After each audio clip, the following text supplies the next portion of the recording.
আসসালামু আলাইকুম সবাইকে, আশা করি তোমরা সবাই ভালো আছো। তো আমি মুনতাসির কাইম মাহিন, ঢাকা মেডিকেল কলেজ।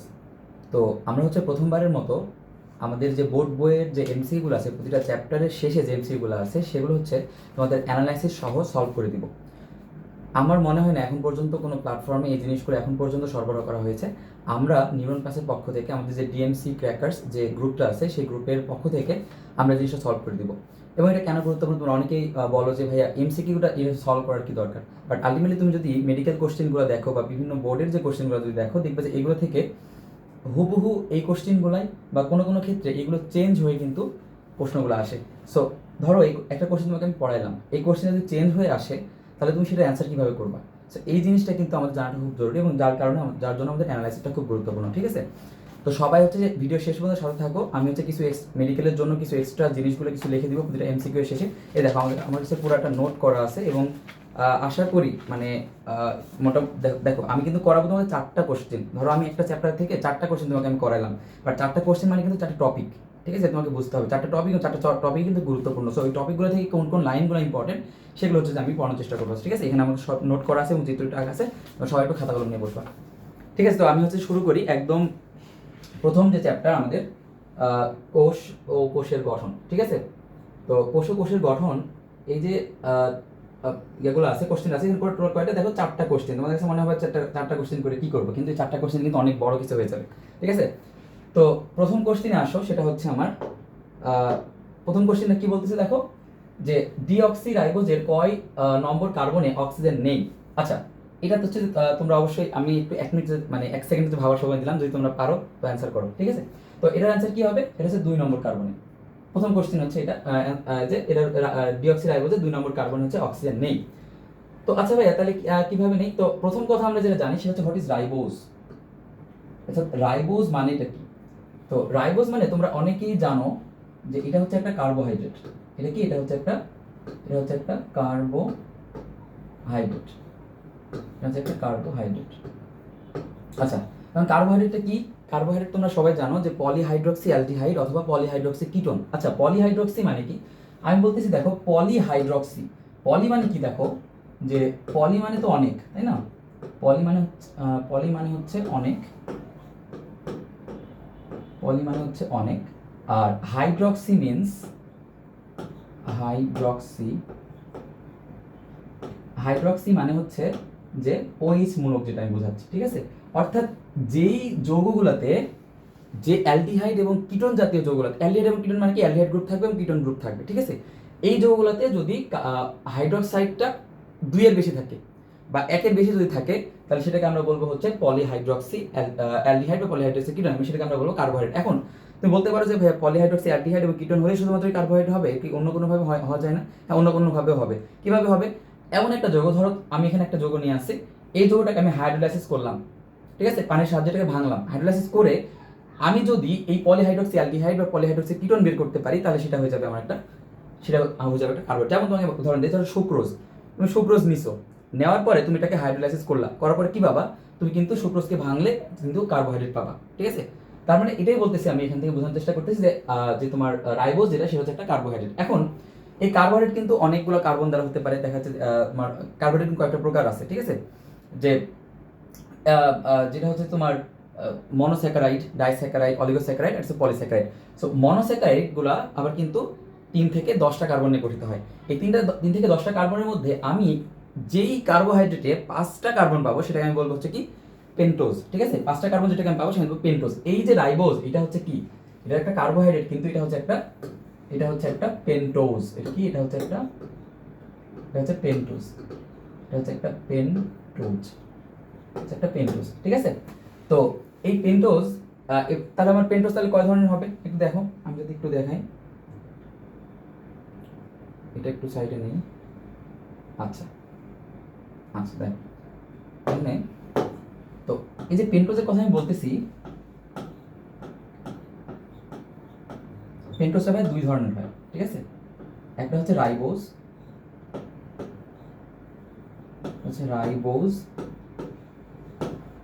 আরেকটা হচ্ছে কি, একটা হচ্ছে ডিঅক্সিরাইবোজ, একটা হচ্ছে কি,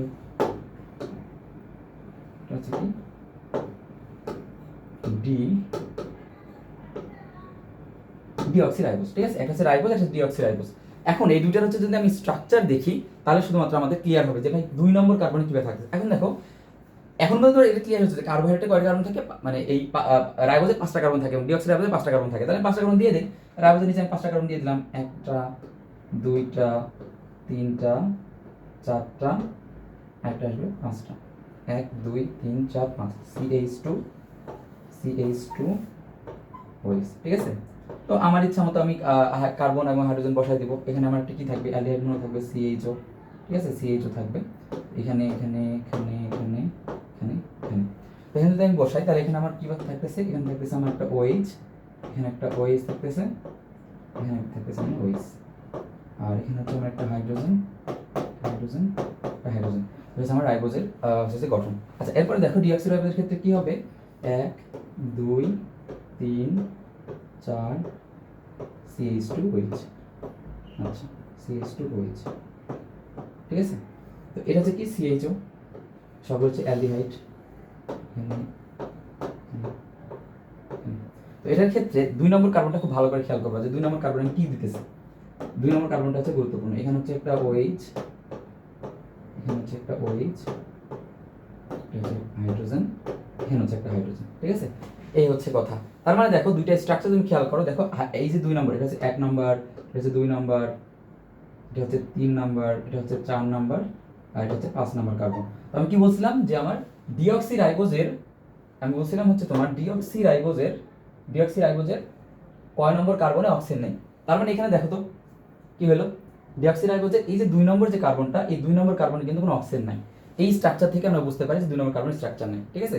আর একদম ইজি ভাবে বোঝা যায়, দেখো ডিঅক্সিরাইবোজ, ইজিলি আমি তোমাদেরকে মনে রাখার টেকনিক বলে দিই, ডিঅক্সিরাইবোজ। আচ্ছা, ডি বা ডাই মানে কি 2 না, সো 2 মানে কি 2 নম্বর কার্বনে অক্সিজেন নাই। আর ডি থেকে আরেকটা জিনিস মনে করো, ডি থেকে ডিলেট মনে করো, সো অক্সিজেন ডিলেট, তার মানে ডি থেকে 2 আবার ডি থেকে ডিলেট, কি ডিলেট, অক্সিজেন ডিলেট, কত নম্বর থেকে 2 নম্বর থেকে, ডি থেকে মনে রাখতে পারি, ঠিক আছে? দেখো তাহলে এখানে আমার এই যে ডি, এই যে আমি বললাম যে ডি থেকে দুইটা জিনিস হচ্ছে, একটা হচ্ছে তোমার 2 আর আরেক ডি থেকে আরেকটা জিনিস হচ্ছে কি ডিলিট। অর্থাৎ আমি কি করতেছি, 2 নম্বর কার্বন থেকে একটা অক্সিজেন ডিলিট করে দিচ্ছি। সো এটাকে আমি বলতে চাইছি ডিঅক্সিরাইবোজের তোমার হচ্ছে 2 নম্বর কার্বনে অক্সিজেন থাকে না। আচ্ছা, তার মানে হচ্ছে এখান পর্যন্ত মোটামুটি ক্লিয়ার হয়েছে, ঠিক আছে? আচ্ছা, এখন দেখো পরবর্তী কোশ্চেনে আসি, যে পরবর্তী কোশ্চেন কি বলে, যে হচ্ছে যে ক্লোরোপ্লাস্টের বৈশিষ্ট্য হলো এটা হচ্ছে সবুজ খাদ্য তৈরি করতে পারে, লিউকোপ্লাস্ট হতে আচ্ছা একটু সরি,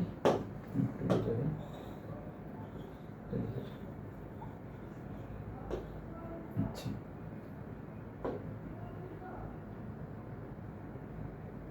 আচ্ছা ক্লোরোপ্লাস্টের বৈশিষ্ট্য হলো কি, এটা সবুজ, এটা তো বুঝতে পারতেছো, এটা তো আশা করি এতদিন বলতে কনসেপ্ট তৈরি হওয়ার কথা যে এটা সবুজ হবে, এটা হচ্ছে যে খাদ্য তৈরি করতে পারে। আচ্ছা, এটা হচ্ছে কি ফুলের পরাগায়নে সাহায্য করে। ভাই এটা কি হবে, এটা কি কখনোই কিন্তু হবে না, ঠিক আছে? আর আরেকটা কি লিউকোপ্লাস্ট হতে সৃষ্টি, এটা হচ্ছে যে হবে, ঠিক আছে? এখন আমি কিভাবে হচ্ছে আমি তোমাদের একটু বুঝাই, জাস্ট সিম্পল একটা জিনিস একটু খেয়াল করো। সেটা হচ্ছে আমি একটু এই সাইডে দেখাই, হ্যাঁ এখান থেকে দেখো। তো ক্লোরোপ্লাস্টের ক্ষেত্রে তোমরা ক্লোরোপ্লাস্টের কয়েকটা জিনিস জানো, যে প্লাস্টিকের কয়েকটা জিনিস জানো। আচ্ছা, একটা কোশ্চেন তোমাদের কাছে থাকলো যে আমাদের কোষের মধ্যে সবচেয়ে বড় অঙ্গাণু কোনটা, এটা তোমরা হচ্ছে যে অবশ্যই আমাদের কমেন্ট বক্সে কিন্তু জানাবা, ঠিক আছে? এই কোশ্চেন তোমাদের কাছে থাকলো। আচ্ছা, পরবর্তী কোশ্চেন আমি যেটা বলতেছি সেটা হচ্ছে যে কি বলছে, ক্লোরোপ্লাস্টের কি ক্লোরোপ্লাস্টের বৈশিষ্ট্য কোনটা। আচ্ছা, তো ক্লোরোপ্লাস্ট হচ্ছে সবুজ প্লাস্টিড। 3 ধরনের প্লাস্টিড আমরা পাই, একটা হচ্ছে ক্লোরোপ্লাস্ট, ক্রোমোপ্লাস্ট, একটা হচ্ছে লিউকোপ্লাস্ট, ঠিক আছে? 3 ধরনের আমরা প্লাস্টিড পাই। তো এদের মধ্যে আমি দেখো এই সিরিয়ালটা একটু লিখতেছি, এই সিরিয়ালটা আমার সাথে লিখবা, মানে কোনটা থেকে কি তৈরি হয় এটা যাতে খুব সহজে বোঝা যায়। তো প্রথমে আসবে হচ্ছে লিউকোপ্লাস্ট, প্রথমে আসবে হচ্ছে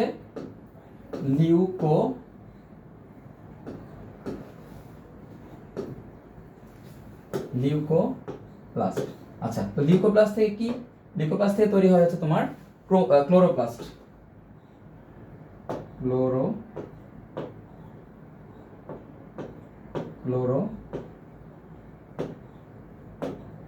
ক্লোরোপ্লাস্ট। আর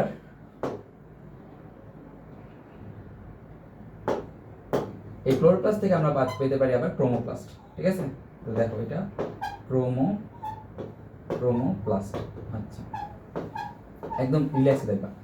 তো প্রথমে বললাম লিউকোপ্লাস্ট। লিউকোপ্লাস্টটা কি, যেটা হচ্ছে বর্ণহীন প্লাস্ট, কোনো বর্ণ টর্ণ কিছু থাকবে না। আচ্ছা, এটা একটা এক্সাম্পল, খুব ভালো একটা এক্সাম্পল আছে। দেখবা যে মাঝে মাঝে আমরা যখন খেলার মাঠে অনেকদিন ধরে যদি তুমি একটা ইট যদি তুমি ঘাসের উপর রেখে দাও দেখবা, এবং কিছুদিন পর, ধরো 15 থেকে 20 দিন পর তুমি তুলছো, দেখছো ঘাসটা পুরো সাদা হয়ে আছে। তো কি হয়েছে ভাই, ওখানে কিন্তু ওই যে ঘাস যেটা ছিল ওখানে কিন্তু ক্লোরোপ্লাস্ট ছিল। বাট তুমি যখন ওটাকে আটকাই দিছো ইয়া দিয়ে, যে ইট দিয়ে যখন মানে আটকাই দিছো, তখন কি হয়েছে, তখন সূর্যালোক পৌঁছায় নাই, তার কারণে জায়গাটা বর্ণহীন হয়ে গেছে। এখন তুমি যখন আবার ওই ইটটাকে সরাই ফেলবা, তখন দেখবা যে সূর্যালোক পড়া শুরু করবে, এবং আস্তে আস্তে ওখানে যে বর্ণহীন যে লিউকোপ্লাস্টটা ছিল, ওই লিউকোপ্লাস্টে কি হবে, ক্লোরোপ্লাস্টে রূপান্তরিত হবে। ঠিক আছে, তো এই হচ্ছে কথা, যে লিউকোপ্লাস্ট থেকে আমরা ক্লোরোপ্লাস্ট পাই, এই ক্লোরোপ্লাস্ট থেকে আবার আমরা ক্রোমোপ্লাস্ট পাই। আচ্ছা, তাহলে এখন ক্লোরোপ্লাস্টের যে বৈশিষ্ট্যের কথা আমি বললাম, যে তোমার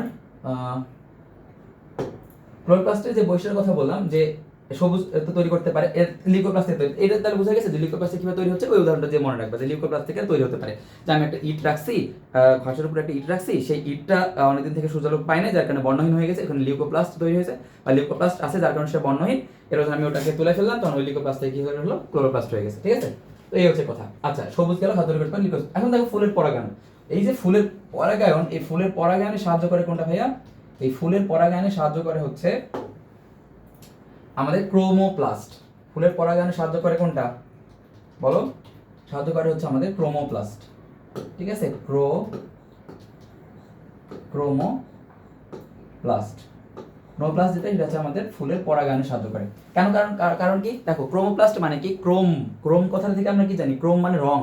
সো এই যে ক্রোমোপ্লাস্ট, এই জিনিসটা যেখানে থাকবে সে একটা কালার দিবে, সুন্দর একটা কালার দিবে। তো নর্মালি কি হয়, দেখবা যে যখন বসন্তের উৎসব হয় বা বিজয় দিবসের উৎসব হয়, তখন কি করে, মানে রং বেরঙের শাড়ি, রং বেরঙের পাঞ্জাবি পরে মানুষ কিন্তু বের হয়। তো কারে আকৃষ্ট করার জন্য, একজন আরেকজন আকৃষ্ট করার জন্য বের হয় না? তো ঠিক সেম ভাবে এই ক্রোমোপ্লাস্টের কাহিনীটা সেম। এই বিভিন্ন জায়গাতে বা বিভিন্ন উদ্ভিদে বা বিভিন্ন ফলে এ হচ্ছে যে স্থান করে নেয়, যার কারণে সে অনেক বেশি রং চঙে দেখায় বা অনেক দেখা যাচ্ছে আকর্ষণীয় দেখায়, যার কারণে কি পরাগায়নটা সহজ হয়। পরাগায়ন মানে কি, পাখিরা উড়ে এসে বসবে, হ্যাঁ, তারপর এখান থেকে তোমার পরাগায়নের যে প্রসেসগুলো হয় সেই প্রসেসগুলো এখান থেকে হবে। তার মানে আমি কিন্তু বুঝতে পারতেছি ফুলের যে পরাগায়ন সাহায্য করে সেটা হচ্ছে কি, ক্রোমোপ্লাস্ট সাহায্য করে। আচ্ছা, গেল।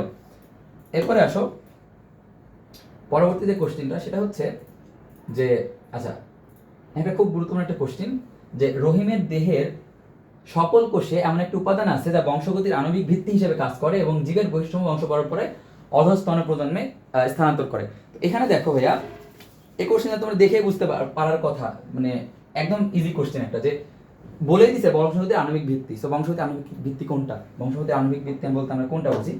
ডিএনএ কে বুঝি। তো খেলা শেষ এখানেই। তো ডিএনএ, তার মানে ডিএনএ এখন মিলাও, যে বংশগতির আণবিক ভিত্তি হচ্ছে আমার ডিএনএ। তো ডিএনএটা কি? ডিএনএ হচ্ছে দ্বিসূত্রক। এরপরে কি, যে নাইট্রোজেন বেজে ইউরাসিল থাকে। নাইট্রোজেন বেজে কি ইউরাসিল থাকে বলো তো? ডিএনএতে কি থাকে আর আরএনএতে কি থাকে? সো এটা আমি একটু যদি তোমাদের লিখে দেই, যে আমার যে ডিএনএ, এটা খুবই গুরুত্বপূর্ণ একটা কোশ্চেন মেডিকেলের জন্য, এটা একটু আলাদাভাবে লিখে রাখবা।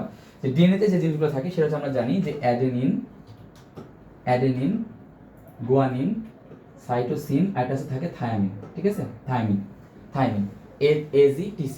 আচ্ছা, আর একটা যেটা হচ্ছে আরএনএ, সেই আরএনএতে কি থাকবে? আরএনএতে তোমার সবগুলো সেম থাকে, জাস্ট খালি একটা জায়গাতে এর থাকবে, জি থাকবে, ঠিক আছে, সাইটোসিনও থাকবে। বাট থাইমিন যেটা, থাইমিনের জায়গাতে তৈরি হবে হচ্ছে ইউরাসিল। ঠিক আছে, ইউরাসিল থাকবে। ঠিক আছে, তো এই জিনিসটা একটু মনে রাখো। আরএনএতে কি থাকে? ইউরাসিল। এটা এখানে অনেকে টেকনিক দিয়ে মনে রাখে, বাট আমার একদম মনে হয় না যেটা টেকনিক দিয়ে মনে রাখা দরকার আছে। ভাই নাইট্রোজেন বেস কয়টা আছে এখানে? ATGC, তাই না? ATGC থাকবে হচ্ছে তোমার ডিএনএতে, শুধুমাত্র টি এর পরিবর্তে ইউ থাকবে। এটা আবার ছন্দ দেওয়ার কি আছে? তো হুদায় তো ছন্দ দেওয়ার কোনো দরকার হয় না। ATGC, ঠিক আছে, এটা মনে রাখো। আচ্ছা, এটা নাইট্রোজেন বেসে ইউরাসিল থাকে, এটা আমার হচ্ছে না। এর পরবর্তীতে কি বলতেছি, হচ্ছে প্রতিলিপনের মাধ্যমে সংখ্যা বৃদ্ধি করে। তো ডিএনএ তো প্রতিলিপনের মাধ্যমে সংখ্যা বৃদ্ধি করে, তো বোঝাই যায়। সো প্রতিলিপনের মধ্যে সংখ্যা বৃদ্ধি করে, এটা মানে কি? এটা হচ্ছে যে সেমি কনজারভেটিভ বা অর্ধ সংরক্ষণশীল পদ্ধতিতে। এটা কি? এটা হচ্ছে তোমার অর্ধ সংরক্ষণশীল পদ্ধতি। অর্ধ সংরক্ষণশীল পদ্ধতিতে এরা হচ্ছে যে তোমার প্রতিলিপন করে, প্রতিলিপন বা অনুলিপন যেটাকে বলা হয়। তার মানে এই পর্যন্ত কি বোঝা গেছে? আমার মনে হয় বোঝা গেছে যে এটা হচ্ছে দ্বিসূত্রক হবে, নাইট্রোজিনাস বেজে হচ্ছে ইউরাসিল থাকে, এটা হচ্ছে তোমার ভুল অ্যান্সার। নাইট্রোজেন বেজে হচ্ছে তোমার ডিএনএ, যেহেতু ডিএনএ তে কি থাকে না, ইউরাসিল থাকে না, তার মানে হচ্ছে 1 ও 3, এখানে হচ্ছে অ্যান্সার। সো এখানে হচ্ছে 1 ও 3 খ নম্বর অ্যান্সার। সো এটা হচ্ছে 1 ও 3। ঠিক আছে, আশা করি সবার বুঝতে পারছো। আচ্ছা, পরবর্তীতে আসলে 4 নম্বর যে কোশ্চেনটা, তো 4 নম্বর কোশ্চেন কি বলতেছে, উপাদানের নাইট্রোজেনাস বেসগুলো কিভাবে সহজে থাকে। আচ্ছা, তোমরা একটা কি ডিএনএ পড়াশোনার একটা রুলস সম্পর্কে জানতে পারবে, সেটা হচ্ছে কি চারগাপস রুল। ঠিক আছে, চারগাপস ডাটা আমাদের বই লেখা আছে, এটার নাম কি, এটা হচ্ছে চারগাপস, চারগাপস, চারগাপস ডাটা। আচ্ছা, চারগাপস ডাটা একটু দেখো। তো চারগাপস রুল বা চারগাপস ডাটা কি বোঝায়, এ বোঝায় একদম ইজি কথা, তুমি তুমি নিজেও কিন্তু এটা বলতে পারতা। ঠিক আছে, যেহেতু অনেক আগে বলে ফেলছে, যার কারণে চারগাপস রুল হয়ে গেছে। যদি আমি আগে একটু আগে বলতাম তাহলে হয়তো আমার কায়মস রুল হয়ে যেত। ঠিক আছে, ও বলছে যে কোনো একটা ডিএনএতে এ যতটা থাকবে, টি ততটা থাকবে, জি ততটা থাকবে, সি ততটা থাকবে। অর্থাৎ নাইট্রোজেনাস বেসগুলো যেটা হচ্ছে একটা একটা পরিপূরক, তারা হচ্ছে সেম পরিমাণে থাকে। ঠিক আছে, তো এটা তো আর বোঝাই যায়। তো এখন এখানে কি কোশ্চেন করছে যে উদ্দীপকটিতে নাইট্রোজেনাস বেসগুলো কিভাবে সজ্জিত থাকে। তো দেখো এ টি জি সি, এটা হচ্ছে অ্যান্সার। কিভাবে অ্যান্সার হলো ভাই, এ এর সাথে টি এর হচ্ছে দুইটা বন্ড থাকবে, আর জি এর সাথে সি এর কয়টা বন্ড থাকবে, তিনটা বন্ড থাকবে। ঠিক আছে, এর সাথে এখন এটা হচ্ছে যে আমি এভাবে একটু মনে রাখতাম, দেখো যে জি আর সি না, জি সি, আচ্ছা এর মধ্যে কি ট্রিপল বন্ড। আচ্ছা আমাদের এ বি সি, এই যে বর্ণমালাগুলো আছে এ বি সি, সি নম্বর কত, সি সি সিট যেটা, সেটা হচ্ছে কত নম্বর বর্ণ, এটা হচ্ছে আমাদের 3 নম্বর বর্ণ। তো একটু এভাবে আর কি মনে রাখার চেষ্টা করো যে সি দিয়ে হচ্ছে 3, সি হচ্ছে 3। ঠিক আছে, একটু কষ্ট করে এভাবে মনে রাখার চেষ্টা করো। আর এমনি মনে থাকে যে এটি হচ্ছে 2টা বন্ড আর জি সি হচ্ছে তোমার 3টা বন্ড। ঠিক আছে, তার মানে আশা করি এই হচ্ছে যে মোটামুটি ছিল এই চ্যাপ্টার থেকে। এখন তোমাদেরকে আমি যদি 1 মিনিট একটু বলে দেই যে হচ্ছে যে এখন পর্যন্ত আমি যেটা পড়ছি সেটা হচ্ছে কি কি ছিল। যে দেখো প্রথমে পড়ছি যে ডিঅক্সিরাইবোজে কত নম্বর কার্বনে হচ্ছে যে অক্সিজেন নাইট্রাস 2 নম্বর কার্বন। এটা তোমরা ওই কনসেপ্টটা একটু ভালো করে বুঝে নিবা। এবং এখান থেকে মেডিকেলের জন্য যেটা লাগবে সেটা হচ্ছে তোমার ডিঅক্সিরাইবোজ এবং রাইবোজ, এই দুটোর মধ্যে পার্থক্য। যেটা এটা কই আছে, এটা আবার আছে তোমার 3 নম্বর চ্যাপ্টার, দেখবে যে কোষ রসায়ন যে চ্যাপ্টারটা আছে ওইখানে কিন্তু রাইবোজ এবং ডিঅক্সিরাইবোজের পার্থক্য করা আছে। তো ওই পার্থক্যটা ওখানে ভালো করে দেখে নিবা। এরপর হচ্ছে তোমার ক্লোরোপ্লাস্ট, ক্লোরোপ্লাস্টের বৈশিষ্ট্য মাস্ট জানতে হবে। ঠিক আছে, এরপর তোমার হচ্ছে যে এখান থেকে আমি পড়লাম ডিএনএ। সো ডিএনএ এর গঠনটা পড়বা, ডিএনএ তে কয়টা হাইড্রোজেন বন্ড থাকে, তারপর ডিএনএ তোমার হচ্ছে যে ওই একটা ঘূর্ণনের একটা প্যাচের হচ্ছে দৈর্ঘ্য কত, এই জিনিসগুলো একটু কিন্তু পড়ে নেবা মেডিকেলের জন্য। ঠিক আছে, আর হাইড্রোজেন হচ্ছে কি নাইট্রোজেন বেস, এটা তো আছেই। এই তো গেল মোটামুটি। এই ছিল হচ্ছে যে 1 নম্বর চ্যাপ্টার থেকে 4টা কোশ্চেন সলভ করে ফেললাম। আমরা অনেক কিছুই পড়ে ফেলছি, প্রায় শেষ বলতে গেলে। এখন আসো এখানে, আচ্ছা এই কোশ্চেনটা একটু দেখো, দেখা যাচ্ছে মনে হয়। আচ্ছা আমি বলতেছি, তো কোষ বিভাজনের কোন পর্যায়ে ক্রোমোজোমগুলো বিষুবীয় অঞ্চলে অবস্থান করে। ঠিক আছে,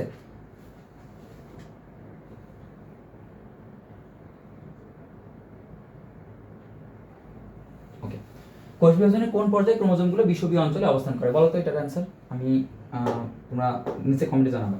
ঠিক আছে, এটা হচ্ছে কি মেটাফেজ। আচ্ছা খুবই গুরুত্বপূর্ণ একটা দশা, খুবই গুরুত্বপূর্ণ, মেডিকেলের জন্য বলো, ভার্সিটির জন্য বলো, প্রচুর কোশ্চেন এখান থেকে আসছে।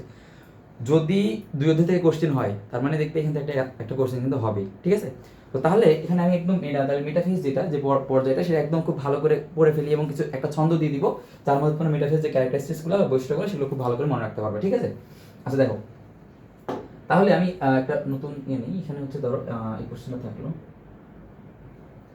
কি বলছি যে মেটাফেজ। তো মেটাফেজের ক্ষেত্রে প্রথম কথা যেটা হচ্ছে বিষুবীয় অঞ্চল। আচ্ছা এটা একটু জেনে রাখো যে বিষুবীয় অঞ্চল মানে কি। বিষুবীয় মানে হচ্ছে মাঝামাঝি কোন একটা অঞ্চল।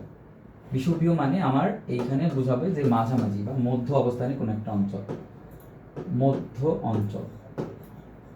ঠিক আছে, মধ্য অঞ্চল।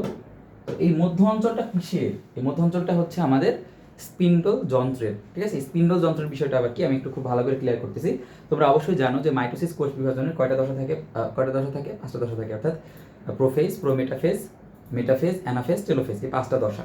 তো এদের মধ্যে প্রোফেজ, প্রোমেটাফেজ তো বলা দরকার হচ্ছে না। দেন প্রোমেটাফেজ ধাপের পরবর্তীতে আসে তো আমার মেটাফেজ। তো এই মেটাফেজ ধাপের যদি আমি একটা চিত্র আঁকি তোমাদের কাছে, যদি আমি একটা সুন্দর একটা চিত্র আঁকি। আচ্ছা দেখো,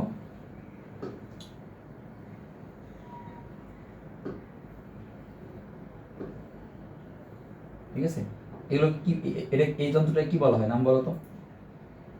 এই যন্ত্রটাকে বলা হয় স্পিন্ডল যন্ত্র বা স্পিন্ডল, আর ফাইবারগুলোকে বলা হয় স্পিন্ডল ফাইবার। তো এইরকম একটা স্ট্রাকচার আমরা মেটাফেজ দশায় দেখতে পাই। সো মেটাফেজ দশাতে এখানে আমি একদম মাঝখানে ক্রোমোজোম দেই নাই। এখন দেখো একদম মিডিল বরাবর এই যে পোর্শনটা, ঠিক আছে, একদম মিডিল বরাবর যে পোর্শনটা, এই পোর্শনটাকে আমরা বলি হচ্ছে বিষুবীয় অঞ্চল, ঠিক আছে। তার মানে আমি কি বললাম, বিষুবীয় মানে হচ্ছে মধ্য অঞ্চল। কিসের মধ্য অঞ্চল? স্পিন্ডল যন্ত্রের মধ্য অঞ্চল। স্পিন্ডল যন্ত্র এটার মধ্যবর্তী অঞ্চলটাকে আমরা বলি হচ্ছে বিষুবীয় অঞ্চল। ভালোভাবে মাথায় ঢুকে নিবা। এখন এই বিষুবীয় অঞ্চলে তার মানে কি বলতেছে, কোন প্রকার ক্রোমোজোমগুলো বিষুবীয় অঞ্চলে থাকে, তার ক্রোমোজোমগুলো এখানে আমি দিয়ে দাও, সুন্দর করে একটা একটা করে ক্রোমোজোম দিয়ে দাও, এখানে ক্রোমোজোম দিয়ে দিলাম, ঠিক আছে, ক্রোমোজোম দিয়ে দিলাম, এখানে একটা, ধরো এখানে একটা ক্রোমোজোম দিলাম, এখানে একটা ক্রোমোজোম দিলাম। তো এখানে একটা তোমার গুরুত্বপূর্ণ একটা জিনিস আছে যে বিষুবীয় অঞ্চলে ক্রোমোজোমগুলো বিন্যস্ত হলো, ঠিক আছে। এখন এই দেখো ক্রোমোজোমগুলোর মাঝ বরাবর একটা প্লেটের মতো আছে না, এই একদম মাঝ বরাবর, এই যে মাঝ বরাবর একটা প্লেট, কিন্তু এটা হচ্ছে মেটাফিজিক প্লেট, এটাকে বলা হয় মেটাফিজিক প্লেট, অর্থাৎ মেটাফিজিক প্লেট বরাবর বা মেটাফিজিক অক্ষ বরাবর কিন্তু ক্রোমোজোমগুলো অবস্থান করে, ঠিক আছে। তো এই হচ্ছে গেল। এখন দেখো মেটাফেজ থেকে আমি বাকিগুলা কিভাবে জানবো, বাকি যে ক্যারেক্টারিস্টিক্সগুলো সেগুলো কিভাবে পড়বো। সো বিষুবীয় অঞ্চলে ক্রোমোজোমগুলো এই মানে মেটাফেজ দশায় ক্রোমোজোমগুলো মাঝখান বরাবর চলে আসে। আচ্ছা, এখন পরবর্তী যে বিষয়টা সেটা হচ্ছে মেটাফেজ দশার যে বাকি যে ক্যারেক্টারিস্টিক্সগুলো সেগুলো জানতে হবে, ঠিক আছে, মেটাফেজ দশা। আচ্ছা, দেখো নামের মধ্যে সব কিছু আছে, আমি নাম থেকে সব পড়া দিচ্ছি। মেটাফেজ, মেটাফেজ, ঠিক আছে। সো মেটা মানে কি? মেটা মানে হচ্ছে মধ্য, ঠিক আছে, মেটা মানে হচ্ছে আমার মধ্য। দেখো মেটা থেকে সব হয়ে যাবে, সব ক্যারেক্টারিস্টিক হয়ে যাবে। মেটা মধ্য, আর ফেজ মানে তো দশা, সো মেটাফেজ মানে কি? অর্থাৎ যে দশায় তোমার হচ্ছে ক্রোমোজোমগুলো মাঝামাঝি অবস্থান করে সেটাকে আমরা বলবো হচ্ছে মেটাফেজ, ঠিক আছে।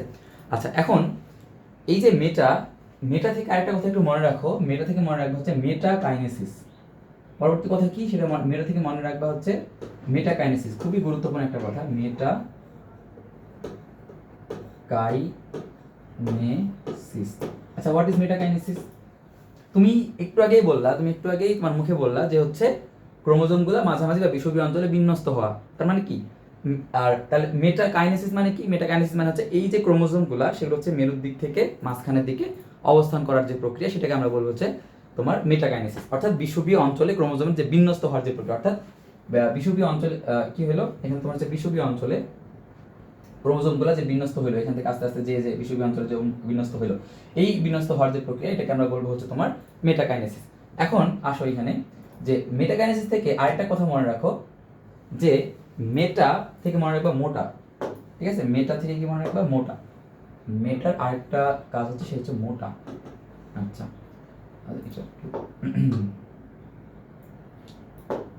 মেটা থেকে মনে রাখবো হচ্ছে মোটা। আচ্ছা, যারা একটু মোটা হয়, একটা জিনিস খেয়াল করো তো, যারা একটু বেশি মোটা তারা কি বেশি মানে লম্বা হয় নাকি খাটো হয়? তো মোটা যারা হয় তারা খাটো হবে, সিম্পল কথা। তো মোটা যারা হয় তারা বেশি খাটো হয়।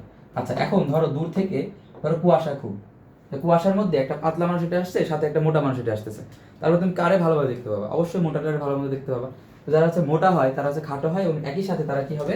তারা হচ্ছে স্পষ্ট হয়, দেখতে কি হবে? স্পষ্ট হয়, ঠিক আছে। অর্থাৎ মেটাফেজ থেকে প্রথম কথা আমরা মনে রাখলাম, এটা হচ্ছে মেটাফেজ থেকে মনে রাখছি মেটাকাইনেসিস, অর্থাৎ ক্রোমোজোমগুলো মাঝখানে বিন্যস্ত হওয়ার প্রক্রিয়া বা বিষুবীয় অঞ্চলে বিন্যস্ত হওয়ার প্রক্রিয়া। এরপর থেকে মেটা থেকে মনে রাখলাম মোটা, খাটো, স্পষ্ট। অর্থাৎ এই অবস্থায় ক্রোমোজোমগুলো মোটা, খাটো, স্পষ্ট হয়। কেন? দেখো কেন, এই জিনিসটা জানতে হবে যে মোটা কেন বলতেছি। তোমরা এই জিনিসটা অনেকে বুঝো না, ঠিক আছে, এই জিনিসটা অনেকে বুঝো না। দেখো প্রোফেজ ধাপে যখন আমার ছিল প্রোফেজ ধাপ, মেটাফেজ ধাপ যখন ছিল, মেটাফেজ ধাপ যখন ছিল, মেটাফেজ ধাপে কি ছিল? ক্রোমোজোমগুলো এরকম ছিল, দেখো মাঝখানে একটা সেন্ট্রোমিয়ার, এভাবে এরকম এরকম এরকম। দেখো মেটাফেজ ধাপে কি ছিল? ক্রোমোজোমগুলো এরকম ছিল। যখন সেটা একদম মেটাফেজ ধাপে চলে আসলো তখন কি হয়েছে? এগুলো খাটো, মোটা, স্পষ্ট হয়েছে। তার মানে এটা আমি মোটা বানাই। এখন এটা হচ্ছে আমার সেন্ট্রোমিয়ার, এইটা হচ্ছে আমার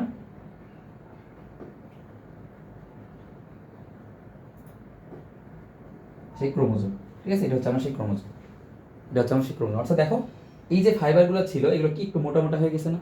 তো এটাকে আমি বলতেছি খাটো, মোটা এবং স্পষ্ট। এখন এই যে মোটা যে হয়েছে, কিভাবে হয়েছে ভাইয়া? মোটা, আচ্ছা তোমাকে আমি ধরো একটা জিনিস দিলাম, তোমাকে আমি বললাম যে এখানে ফাইবারটা আছে, তোমাকে আমি বলতেছি এই ফাইবারটা একটু মোটা বানাও বা একটু আমার একটু বড় করে দাও যাতে আমি স্পষ্ট দেখতে পাই। তুমি কি করো? তাই ভাই এটাকে আপনি ইয়ে করে দেন, পেঁচায় দেন, একটু পেঁচায় পেঁচায় দেন। কিভাবে? আর আমি এটাকে বললাম যে এভাবে ভাই আপনি একটু পেঁচায় পেঁচায় দেন এর মধ্যে এভাবে, হ্যাঁ। ধর আমি যদি এটা পেঁচাই দিই তাহলে কি হয়ে যাচ্ছে দেখো তো, এটা হচ্ছে একটা কি স্পষ্ট হয়ে যাচ্ছে না বা মোটা দেখাচ্ছে না, এটা থেকে এটা মোটা না। সো এইটাই হচ্ছে কথা, অর্থাৎ কোনো একটা জিনিসকে যখন আমি কয়েল করব বা হচ্ছে মানে কি বল পেঁচাবো, তখন সেটাকে একটু দেখতে কি বড় মনে হবে বা একটু মোটা মনে হবে, ঠিক আছে, বা একটু স্পষ্ট মনে হবে। সো আমি বলছি যে মেটাফেজ ধাপে মোটা খাটো স্পষ্ট হয়, কোন প্রক্রিয়া হয় সেটা হচ্ছে আমার সুপার কয়েলিং। অর্থাৎ এই যে আমার এই যে আমার যে ফাইবারগুলো ছিল প্রোমেটাফেজ ধাপে এই যে অবস্থাগুলো ছিল এগুলো পর নিজেদের মধ্যে পেস্ট খায়, এটা হচ্ছে তোমার কি তৈরি করে, এরকম একটা মোটা একটা স্ট্রাকচার তৈরি করে, যেটাকে আমরা বলি হচ্ছে তোমার মানে একটু ম্যাচিউরড ক্রোমোজোম আর কি, একটু ম্যাচিউরড ক্রোমোজোম হয়েছে। অর্থাৎ এই যে প্রক্রিয়াটা, এই মোটা হওয়ার যে প্রক্রিয়াটা, এটাকে আমি বলি হচ্ছে মোটা তাজাকরণ। আচ্ছা, মোটা তাজাকরণ না, এটা হচ্ছে তোমার সুপার কয়েলিং, ঠিক আছে, সুপার কয়েলিং, এটা হচ্ছে আমার super coiling, super coiling, super coiling. আচ্ছা, সুপার কয়েলিং যেটা, এখানে আরেকটা কথা আছে, সেটা হচ্ছে কনডেনসেশন। কনডেনসেশন মানে কি? কনডেন্স করা মানে কি তোমার হচ্ছে যে ঘনীভূত করা। অর্থাৎ আমি কি করছি এখানে দেখো তো, এই যে জিনিসটা এখানে আছে, এই জিনিসটাকে আমি কি করছি,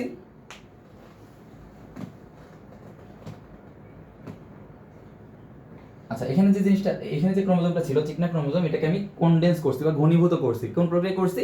এটা হচ্ছে আমার সুপার কয়েলিং প্রক্রিয়া করছি। তো যার কারণে কি হয়েছে, একটু মোটা একটা স্ট্রাকচার হয়ে গেছে। তো এটাকে আমি বলবো হচ্ছে তোমার এই মেটাফেজ ধাপে। তাহলে কয়েকটা কথা একটু খুব ভালোভাবে মনে রাখবা, সেটা হচ্ছে আমি একটু লিখে দিচ্ছি, সেটা এখানে একটু তোমরা নোট করে ফেলবা। মেটাফেজ ধাপটা খুবই গুরুত্বপূর্ণ, ঠিক আছে। যে প্রথম কথা যেটা, সেটা হচ্ছে এখানে মেটাকাইনেসিস হবে, মেডিকেলের জন্য মাস্ট লাগবে, এটা হচ্ছে ফরম্যাট ম্যাট। সো মেটা কাইনেসিস, এটা মেডিকেল আসা একটা কোশ্চেন, তোমরা কোশ্চেন ব্যাংক করে দেবো, মেটা কাইনেসিস। আচ্ছা, প্রথম কথা হচ্ছে যে মেটা কাইনেসিস ধাপ হচ্ছে মেটাফেজ ধাপে হয়। এর পরবর্তী যে জিনিসটা জানতে হবে সেটা হচ্ছে আমার কনডেনসেশন সুপার কয়েলিং। একটা হচ্ছে তোমার কনডেনসেশন, যদি তোমাকে জিজ্ঞেস করে যে কনডেনসেশনটা কোথায় হয়, কনডেনসেশন, আর একটা হচ্ছে super coiling, super coiling, super coiling. আচ্ছা, এরপরে খুবই গুরুত্বপূর্ণ একটা জিনিস, সেটা হচ্ছে এই দশাতে এসে নিউক্লিয়ার এনভেলাপ এবং নিউক্লিওলাস দুইটাই হচ্ছে যে সম্পূর্ণভাবে বিলুপ্ত হয়ে যাবে, ঠিক আছে। পরবর্তী কথা কি খুবই গুরুত্বপূর্ণ, যে নিউক্লিয়ার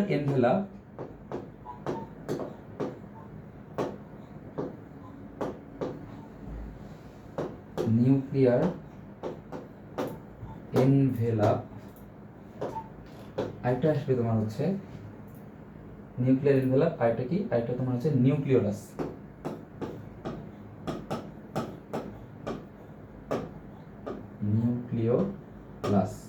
এটা হচ্ছে কি সম্পূর্ণ বিলুপ্ত, এটা হচ্ছে সম্পূর্ণ বিলুপ্ত, এটা হচ্ছে সম্পূর্ণ বিলুপ্ত। কি হয়, সম্পূর্ণ বিলুপ্ত হয়। খুবই গুরুত্বপূর্ণ একটা কথা। তিনটা কথা আমি বলছি এখন পর্যন্ত, যে একটা হচ্ছে মেটাকাইনেসিস হবে, কি হবে, মেটাকাইনেসিস হবে, কনডেনসেশন হবে, সুপার কয়েলিং হবে, নিউক্লিয়ার এনভেলাপ সম্পূর্ণরূপে বিলুপ্ত হয়ে যাবে। আচ্ছা, পরবর্তীতে আরেকটা কথা যেটা, সেটা হচ্ছে যে মনে রাখো, এটা খুবই গুরুত্বপূর্ণ, হচ্ছে মেডিকেল আসা একটা কোশ্চেন, যে সেন্ট্রোমিয়ার সম্পূর্ণভাবে বিলুপ্ত হয়ে দুইটা অপত্য সেন্ট্রোমিয়ার সৃষ্টি করে। অর্থাৎ দুইটি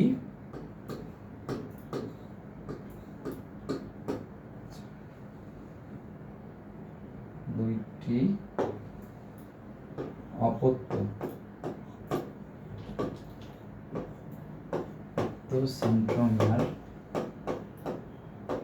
সেন্ট্রোমিয়ার তৈরি হয়। দুটি কি হয়, দুইটি অপত্য সেন্ট্রোমিয়ার তৈরি হয়। এটা খুব গুরুত্বপূর্ণ একটা কোশ্চেন, এটা ভালোভাবে মাথায়।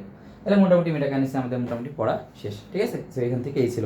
তাহলে এখান থেকে আশা করি আমি একটু যদি সামারি করি, যে তোমার দেখো এখানে আমি কি বলছিলাম, যে মেটাফেজ দশায় কি হয়েছিল, তোমার হচ্ছে বিষুবীয় অঞ্চলে বিন্যস্ত হওয়ার প্রক্রিয়া। প্রথমে যেটা বললাম সেটা বিষুবীয় অঞ্চলে বিন্যস্ত হওয়ার প্রক্রিয়া। এরপর আমি যেটা বলছি সেটা হচ্ছে মেটা থেকে মনে রাখতে হবে মেটাকাইনেসিস। মেটাকাইনেসিস মানে কি, বিষুবীয় অঞ্চলে বিন্যস্ত হওয়ার প্রক্রিয়া, ঠিক আছে। এরপর তোমার হচ্ছে মেটা থেকে মনে রাখতে বলছি মোটা, মোটা মানে খাটো, খাটো মানে স্পষ্ট। আচ্ছা, মোটা খাটো স্পষ্ট যদি হয়, তার মানে এই অবস্থায় আমরা এই যে তোমার ক্রোমোজোমের যে সংখ্যা বা আকার, এটা আমরা খুব ভালোভাবে বুঝতে পারবো। হ্যাঁ, এই সিম্পল কথা, এটাও কিন্তু এই অপশনে আছে। এবার তোমার হচ্ছে যে প্রোমেটাফেজ ধাপে কি হয়, এইরকম ক্রোমোজোম থাকে, এটা আস্তে আস্তে এরকম হয়েছে, ঠিক আছে। এটা সুপার কয়েলিং বলা হয়। এই তারপর হচ্ছে আমি অ্যাডের জন্য গুরুত্বপূর্ণ কয়েকটা আমি এখানে বললাম, এটা একটু জাস্ট তোমরা লিখে নিবা, ঠিক আছে। তো এই ছিল মোটামুটি। এর পরবর্তী কোশ্চেনে আসো।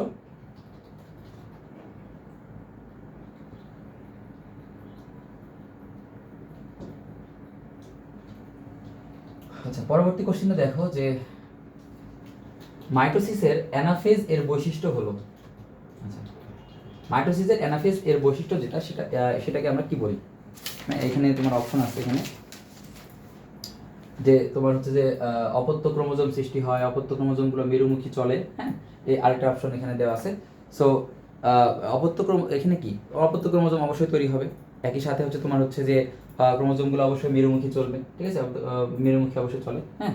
তাহলে এখানে সবগুলো আরেকটা অপশন বোঝা যাচ্ছে না, সো আমি একটু বলি। দেখো যে অ্যানাফেজ মানে কি, অ্যানা মানে হচ্ছে গতি,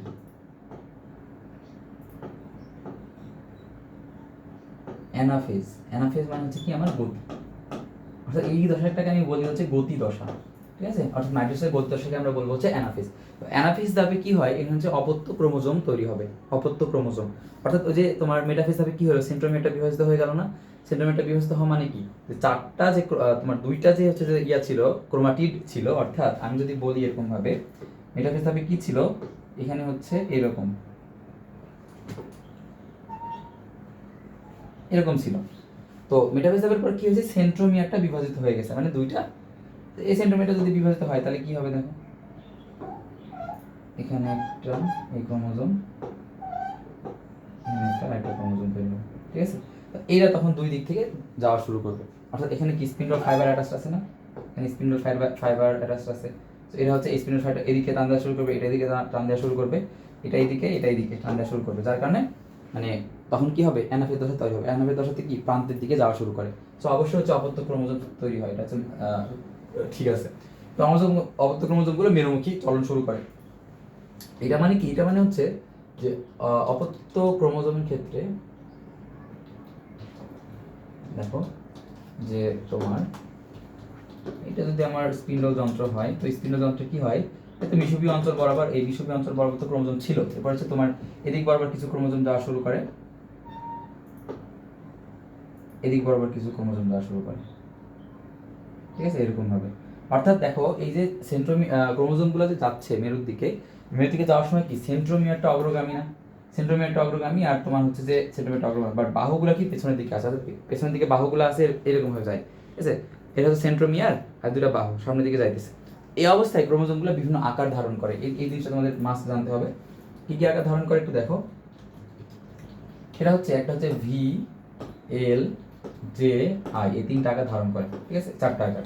তো মেটাসেন্ট্রিক, সাবমেটাসেন্ট্রিক, অ্যাক্টোসেন্ট্রিক, টেলোসেন্ট্রিক, তোমরা জিনিস জানো, এটা হচ্ছে তোমার মেটাসেন্ট্রিক, সাবমেটাসেন্ট্রিক, অ্যাক্টোসেন্ট্রিক, টেলোসেন্ট্রিক, তোমরা একটা দেখে নিও, এই হচ্ছে মোটামুটি গেল। আর এই তো, আর এখান থেকে জানার কোনো কিছু নাই, এটা মোটামুটি শেষ। আচ্ছা, এখন আসো পরবর্তী যে কোশ্চেনটা, পরবর্তী কোশ্চেন কি বলতেছে যে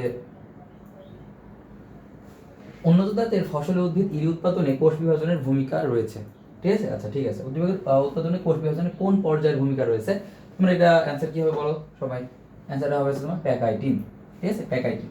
প্যাকাইটিনটা কেন, এখানে কি বলতেছে, উদ্ভিদটির বিভাজনে কোষ বিভাজনে কোন ভূমিকা রয়েছে। আচ্ছা, তো উন্নত জাতের যখন কোনো একটা জিনিস আমরা তৈরি করতে চাইবো, বা উন্নত জাতের কোনো কিছু একটা যখন আমরা বানাইতে চাইবো, তখন কি করা লাগবে ভাই, ওর জিনের পরিবর্তন আনা লাগবে না। তুমি নর্মাল একটা জিনিস রাখছো, এই নর্মাল জিনিসটাই তুমি অ্যাবনর্মাল কিছু চাও, বা একটা আউটস্ট্যান্ডিং কোনো একটা কিছু চাও, তার মানে অবশ্যই জিনের পরিবর্তন আনতে হবে, বা জিনগত পরিবর্তন আনতে হবে। এই যে জিনের পরিবর্তন বা জিনগত পরিবর্তন কিভাবে সম্ভব, এই সেভাবে সম্ভব হচ্ছে আমার ক্রসিং ওভারের মাধ্যমে, ঠিক আছে। এই যে জিনগত পরিবর্তন, এটা সম্ভব কিসের মাধ্যমে, এটা সম্ভব হচ্ছে আমার ক্রসিং ওভারের মাধ্যমে। সো এখানে হচ্ছে সম্ভব আমার ক্রসিং ওভারের মাধ্যমে। এই ক্রসিং ওভারটা কই হয়, ক্রসিং ওভারটা হয় প্যাকেটিং হবে। একসাথে এখানে দুটো আমি অ্যান্সার বলে দিচ্ছি দেখো। অর্থাৎ একটা উন্নত জাতের উদ্ভিদ তৈরি করতে হলে আমার কি করতে হবে, ক্রসিং ওভার ঘটাতে হবে। কারণটা কি, কারণটা হচ্ছে আমি যদি নতুন জিনিস বানাইতে চাই আমার জিনে পরিবর্তন করতে হবে। আর জিনে পরিবর্তন আমি কখন করতে পারবো, জিনে পরিবর্তন তখনই করতে পারবো যখন হচ্ছে আমার আমি সেটা ক্রসিং ওভার করাবো। অর্থাৎ আমার আর এই ক্রসিং ওভারের জন্য কি করতে হবে, ক্রসিং ওভারের জন্য আমার প্যাকেটিং ধাপে যেতে হবে। সো আলটিমেটলি ঘুরে ফিরে কিন্তু সেম জিনিসই আসতেছে, তাই না। তার মানে অবশ্যই আমার প্যাকেটিং ধাপে যেতে হবে। এখন প্যাকেটিং ধাপে কি হয় দেখো, আমি একদম সংক্ষেপে বলে দিই, যদিও এটা আজকে আলোচনার বিষয় না, তারপর আমি একদম ইজিলি একটা মানে সংক্ষেপে বলে দেই যে আচ্ছা, তো তোমরা তো সবাই জাইগোটিনের নাম শুনছো, আচ্ছা তোমরা তো মিওসিসের নাম শুনছো। তো মিওসিস এর মধ্যে, মিওসিস ওয়ানের মধ্যে একটা দশা হচ্ছে, মিওসিস দশার প্রোফেজ ওয়ানের মধ্যে একটা দশা হচ্ছে আমার জাইগোটিন। জাইগোটিনের পরেরটার নাম হচ্ছে প্যাকাইটিন। তো জাইগোট থেকে আমরা মনে রাখতে পারি যে এই অবস্থায় দশা হয়, মানে জোড়া হয়। জোড়া মানে কি, হোমোলোগাস যে ক্রোমোজোমগুলো তারা হচ্ছে যে মানে একসাথে হয় আর কি। সো এই যে জাইগোটিন, সেই জাইগোটিনের পরের ধাপটাই হচ্ছে তোমার প্যাকাইটিন। তো প্যাকাইটিন ধাপের প্রথম ওয়ার্ড, ধরো এটা হচ্ছে আমার প্যাকাইটিন ধাপ।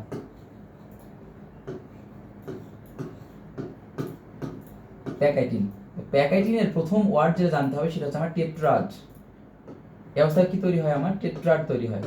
আচ্ছা, এটা তৈরি হবে টেট্রাড।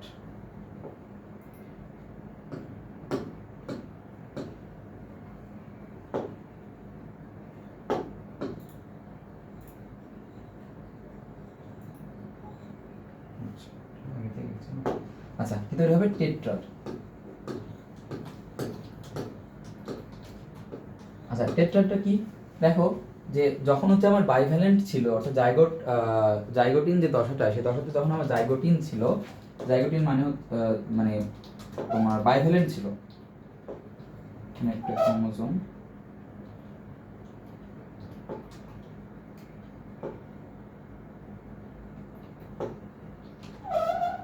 একটা ছিল, এটা হচ্ছে আমার বাইভ্যালেন্ট অবস্থায় ছিল, ঠিক আছে। অর্থাৎ দুইটা জিনিস একসাথে যুক্ত হয়েছিল, এটাকে আমরা বলতেছি হচ্ছে বাইভ্যালেন্ট। তো বাইভ্যালেন্ট থেকে যখন এটা প্যাকাইটিন ধাপে যখন আসে, প্যাকাইটিন ধাপে আসার পরে সেন্ট্রোমিয়ার বাদে বাহুগুলা বিভাজিত হয়ে যায়। তাহলে কি হবে দেখো, এখান থেকে যদি আমি শুধুমাত্র বাহুগুলোকে যদি আমি বিভাজিত করে দিই, তাহলে এখানে হচ্ছে আমার একটা এরকম বাহু, এখানে হচ্ছে আমার একটা এরকম বাহু, হ্যাঁ। ঠিক সেমভাবে পরবর্তীতে যেটা ছিল, এখান থেকে একটা,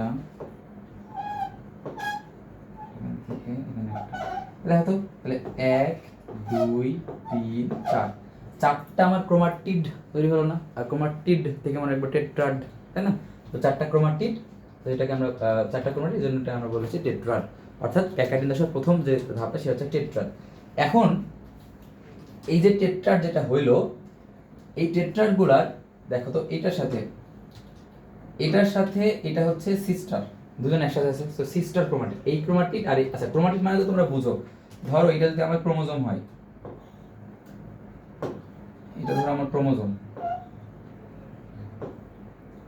এটাকে যদি আমি একদম মাঝ বরাবর কেটে দিই, এইরকম ভাবে একদম মাঝ বরাবর, এই মাঝ বরাবর কেটে দিচ্ছি, তাহলে এই পোর্শনটা একটা হচ্ছে যে ক্রোমাটিড, এই পোর্শনটা হচ্ছে আরেকটা ক্রোমাটিড, ঠিক আছে।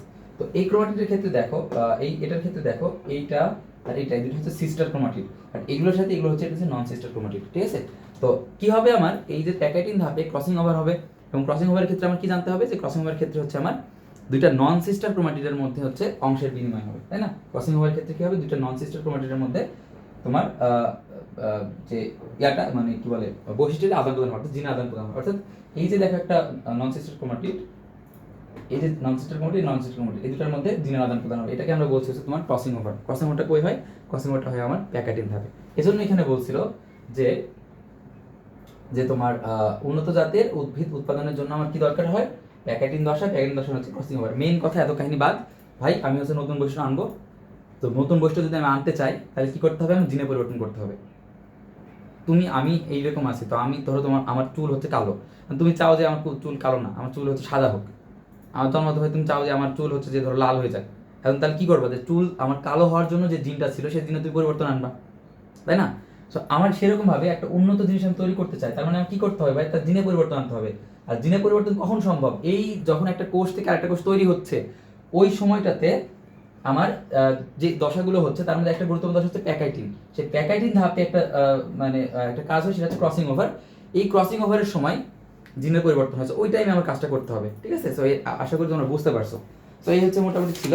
এরপর আসো তোমরা, আচ্ছা, তো ক্রসিং ওভারের ক্ষেত্রে আরো কয়েকটা জিনিস একটু জেনে রাখো, যে তোমার ক্রসিং ওভারের ক্ষেত্রে যখন দুইটা নন সিস্টার ক্রোমাটিডের অংশের বিনিময় হয়, তখন অ্যান্ডোনিউক্লিয়াস কি করে, দুটাকে ভেঙে হচ্ছে যে দুই জায়গাটাতে ভেঙে দেয়, এরপর একটার সাথে আরেকটা জোড়া লাগাই কি তোমার হচ্ছে যে লাইগেজ, লাইগেজটা কি লাগাই দেয়, অর্থাৎ দুইটা জায়গাতে ইয়ে করে দেয়, যুক্ত করে দেয়। তো এই হচ্ছে মোটামুটি ছিল। ক্রসিং ওভারটা খুব ভালোভাবে করবা। তো এই ক্রসিং ওভারের প্রক্রিয়াটা বা ক্রসিং ওভারটা কীভাবে হচ্ছে, এই জিনিসটা কিন্তু এইচএসসির জন্য গুরুত্বপূর্ণ, এবং একই সাথে ওই যে ধাপগুলো পড়ে আসলাম, মাইটোসিসের বলো বা মিওসিসের ধাপগুলো পড়ে আসলাম, এগুলো কিন্তু মেডিকেলের জন্য গুরুত্বপূর্ণ। সো তুমি এই 2 অধ্যায়ের পড়া মানে কিন্তু এই ধাপগুলো, আর হচ্ছে ক্রসিং ওভার, ঠিক আছে। এই আশা করি তোমরা বুঝতে পারছো। পরবর্তীতে আসলে কোষ রসায়ন যে চ্যাপ্টারটা, সেটা তো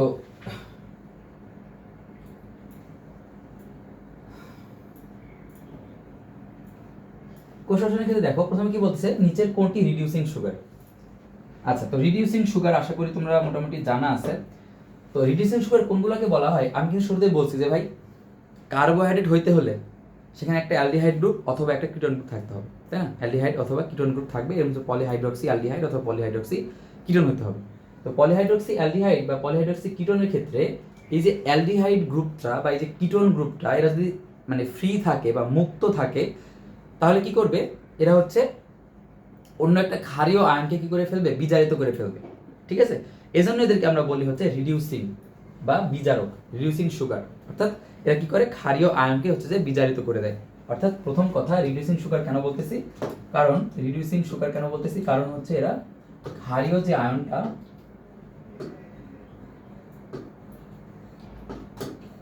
ক্ষারীয়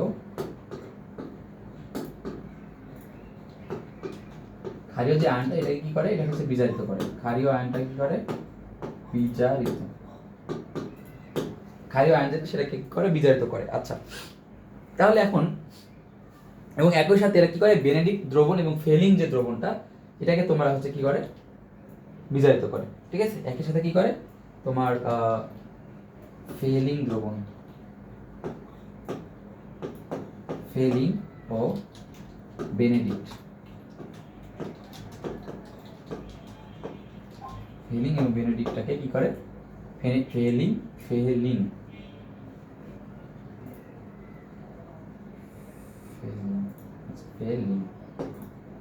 ফেলিং এবং হচ্ছে বেনেডিক্ট দ্রবণটাকে বিজারিত করে, কাজে বিজারিত করা হচ্ছে কি করতেছে, একদিকে হচ্ছে তোমার ক্ষারীয় আয়নকে বিজারিত করতেছে, আর একদিকে হচ্ছে ফেলিং বা বেনেডিক্ট দ্রবণটাকে সে বিজারিত করতেছে। এখন সবচেয়ে গুরুত্বপূর্ণ কথা এখানে এই উদাহরণগুলো মনে রাখতে হবে যে কি কি হচ্ছে আমার রিডিউসিং সুগার। ঠিক আছে, সো এই কি কি রিডিউসিং সুগার এটা আমরা মনে রাখবো। একটা জিনিস তোমরা খেয়াল করো, তোমার গার্লফ্রেন্ডের সাথে কিন্তু মিল আছে, রিডিউসিং সুগারের সাথে নিজের গার্লফ্রেন্ডের মিল আছে কিন্তু। সো রিডিউসিং সুগার কি করে, অন্যকে বিজারিত করে। সো গার্লফ্রেন্ডও কি করে, মানে তোমাকে প্রভাবিত করার চেষ্টা করে না। তুমি এভাবে মনে রাখবা যে জিএফ ম্যানেজ করতে হবে, যে করে হোক আমার একটা কি করতে হবে, জিএফ ম্যানেজ করতে হবে। জিএফ ম্যানেজ, জিএফ কি করতে হবে, ম্যানেজ করতে হবে। ঠিক আছে, জিএফ যে করে হোক একটা একটা ম্যানেজ করতে হবে, manage, GF manage. GF manage দিয়ে আমি কিভাবে বলি, দেখো জিতে কি, জিতে হচ্ছে গ্লুকোজ, এফতে হচ্ছে ফ্রুক্টোজ, আর ম্যানোজতে ম্যানেজতে ম্যানোজ। ঠিক আছে, এটা আশা করি আর ভুল হবে না কোনোদিনও, গ্লুকোজ ফ্রুক্টোজ ম্যানোজ। ঠিক আছে, এগুলো হচ্ছে আমার reducing sugar, glucose fructose mannose. আমি যদি গ্লুকোজের বা ফ্রুক্টোজের বা ম্যানোজের যদি স্ট্রাকচার দেখো, তাহলে দেখবা ওখানে অ্যালডিহাইড বলো বা কিটোন গ্রুপ বলো, এগুলো হচ্ছে ফাঁকা হয়ে আছে, মানে মুক্ত হয়ে আছে, যে আসুক তাকে বিজারিত করে ফেলবে। এই হচ্ছে মোটামুটি ছিল। আচ্ছা, এরপরে দেখো পরবর্তী যে কোশ্চিনটা। আচ্ছা, পরবর্তী কোশ্চিনটা কি, পরবর্তী কোশ্চিনটা হচ্ছে লিপিডের বৈশিষ্ট্য হলো, আচ্ছা দাঁড়ান, এই কোশ্চিনের অ্যান্সারটা কি হলো, তোমার এখানে গ্লুকোজ। ঠিক আছে, নিচের কোনটি রিডিউসিং সুগার, আছে গ্লুকোজ। আচ্ছা, লিপিডের বৈশিষ্ট্য হচ্ছে লিপিড পানির চাইতে হালকা। এটা তোমরা এই বুঝতে পারো, তেল বা চর্বি যদি আমি পানির উপর রাখি তাহলে কি হয়, ভেসে থাকে, তার মানে হচ্ছে পানির চেয়ে হালকা। হচ্ছে হাড়ের সন্ধিস্থলে লুব্রিকেন্ট হিসেবে কাজ করে। আচ্ছা, হাড়ের সন্ধিস্থলে লুব্রিকেন্ট হিসেবে কাজ করে, এটা হচ্ছে কিন্তু একটা কার্বোহাইড্রেট। সো এটা হচ্ছে এখানে আসবে না, সো এই 2 নম্বর অপশনটা কিন্তু হচ্ছে না। তাহলে হাড়ের লুব্রিকেন্ট হিসেবে কাজ করে হচ্ছে কার্বোহাইড্রেট। ঠিক আছে, আচ্ছা আচ্ছা তোমরা হচ্ছে সাইনোভিয়াল জয়েন্টের নাম শুনছো? সাইনোভিয়াল জয়েন্ট বা সাইনোভিয়াল জয়েন্টটা কি, আমাদের হচ্ছে যে একটা হাড়ের সাথে একটা হাড়ের যখন জয়েন্ট হয় ওখানে সাইনোভিয়াল জয়েন্ট তৈরি হয়। তো সাইনোভিয়াল জয়েন্টে কিন্তু এক ধরনের সাইনোভিয়াল ফ্লুইড থাকে। ঠিক আছে, তো এই সাইনোভিয়াল ফ্লুইডটাও কিন্তু মোটামুটি এই হাড়ের, এই দেখো হাড়ের সন্ধিস্থলে লুব্রিকেন্ট, এইটা কিন্তু সেই হাড়ের ওই জায়গাতে লুব্রিকেন্টের মতো কাজ করে। মানে দেখো একটা ধরো এই দুটো হচ্ছে আমার হাড়, মানে হাড় যখন ধরো এদিকে মুভমেন্ট করতেছে, দুইটা যখন একসাথে আছে তখন কি হয়, ঘর্ষণে ঘর্ষণ কি মানে ক্ষয়ে যাওয়ার সম্ভাবনা আছে না, বা মানে এই জায়গাটা কি নষ্ট হয়ে যাওয়ার সম্ভাবনা আছে হাড়ের, যার কারণে এখানে এক ধরনের ফ্লুইড দেওয়া থাকে, যার কারণে এটা হচ্ছে পিচ্ছিল হয়ে থাকে। ঠিক আছে, সো এই যে লুব্রিকেন্ট হিসেবে কাজ করতেছে এটা কিন্তু পিচ্ছিল, অর্থাৎ এক ধরনের কার্বোহাইড্রেট এটা হচ্ছে যে এই জায়গাটা তৈরি করে বা এই ফ্লুইডটা তৈরি করে, যেটা হচ্ছে পিচ্ছিল হয়ে কাজ করে। আচ্ছা, আর একটা জিনিস তো বুঝতে পারতেছে, ফ্যাটি অ্যাসিড এবং গ্লিসারল দ্বারা গঠিত হয়। অর্থাৎ এই যে লিপিডটা কি ভাইয়া, ফ্যাটি অ্যাসিড এবং গ্লিসারলের এস্টার, সিম্পল কথা। অর্থাৎ ফ্যাটি অ্যাসিড এবং গ্লিসারলকে যুক্ত করে দাও, এটা কি হয়ে যাবে ভাই, লিপিড হয়ে যাবে। সো এখানে আর তো কোনো কিছু থাকলোই না, তো পানির চাইতে হালকা, আমি এমনি বুঝতে পারতেছি। আমি যদি তেল যদি পানির উপর রাখি কি হবে, পানির চাইতে হালকা, মানে ভেসে থাকবে। হাড়ের সন্ধিস্থল লুব্রিকেন্ট হিসেবে কাজ করে, এটা হচ্ছে আমি বলতেছি কার্বোহাইড্রেট। অর্থাৎ এটা একটু লিখে রাখো যে হাড়ের সন্ধিস্থলে আচ্ছা, হাড়ের সন্ধিস্থলে লুব্রিকেন্ট, হাড়ের সন্ধিস্থলে লুব্রিকেন্ট হিসেবে কাজ করে কোনটা? এটা হচ্ছে আমার কার্বোহাইড্রেট, কাজ করে হচ্ছে আমার কার্বোহাইড্রেট। অর্থাৎ কার্বোহাইড্রেট হচ্ছে লুব্রিকেন্ট হিসেবে কাজ করতেছে। মোটামুটি এই গেল। এখন আসো বাকি যে দুইটা 3 আর 4 শেষ তালে। এখানে দেখো নাসিমার চোখে ছানি পড়ছে, সে ঝাপসা দেখতেছে, ডাক্তার অপারেশন করছে একটা পদার্থ দিয়ে, সেই ছানিটাকে সে গলায় দিচ্ছে, ঠিক আছে?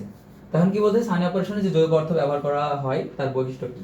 আচ্ছা, তো ছানি অপারেশনে যে জিনিসটা ব্যবহার করা হচ্ছে সেটা হচ্ছে তোমার এক ধরনের এনজাইম, ঠিক আছে? এটা হচ্ছে এক ধরনের এনজাইম।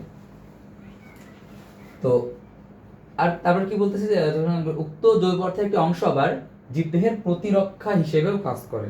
আচ্ছা, তার মানে এনজাইম যেটা চোখের ছানি অপারেশনে একটা হচ্ছে যে এনজাইমের নাম আছে না, বলো তো এনজাইমটা তোমরা সবাই কমেন্টে জানাবো, আমি বলবো না, সবাই কমেন্টে জানাও যে চোখের ছানি অপারেশনে যে কোন এনজাইমটা ব্যবহার হয়, নিচে জানাবো সবাই যে কোন এনজাইমটা ব্যবহার হয়। সো তার মানে আমি কিন্তু বুঝতে পারছি যে ছানি অপারেশনে একটা এনজাইম ব্যবহার হয়। এখন এই এনজাইমটা কি? এনজাইমটা প্রভাবক না? এখন সবগুলো বুঝতে পারতেছি। দেখো রাসায়নিক বিক্রিয়া হারকে কি করে?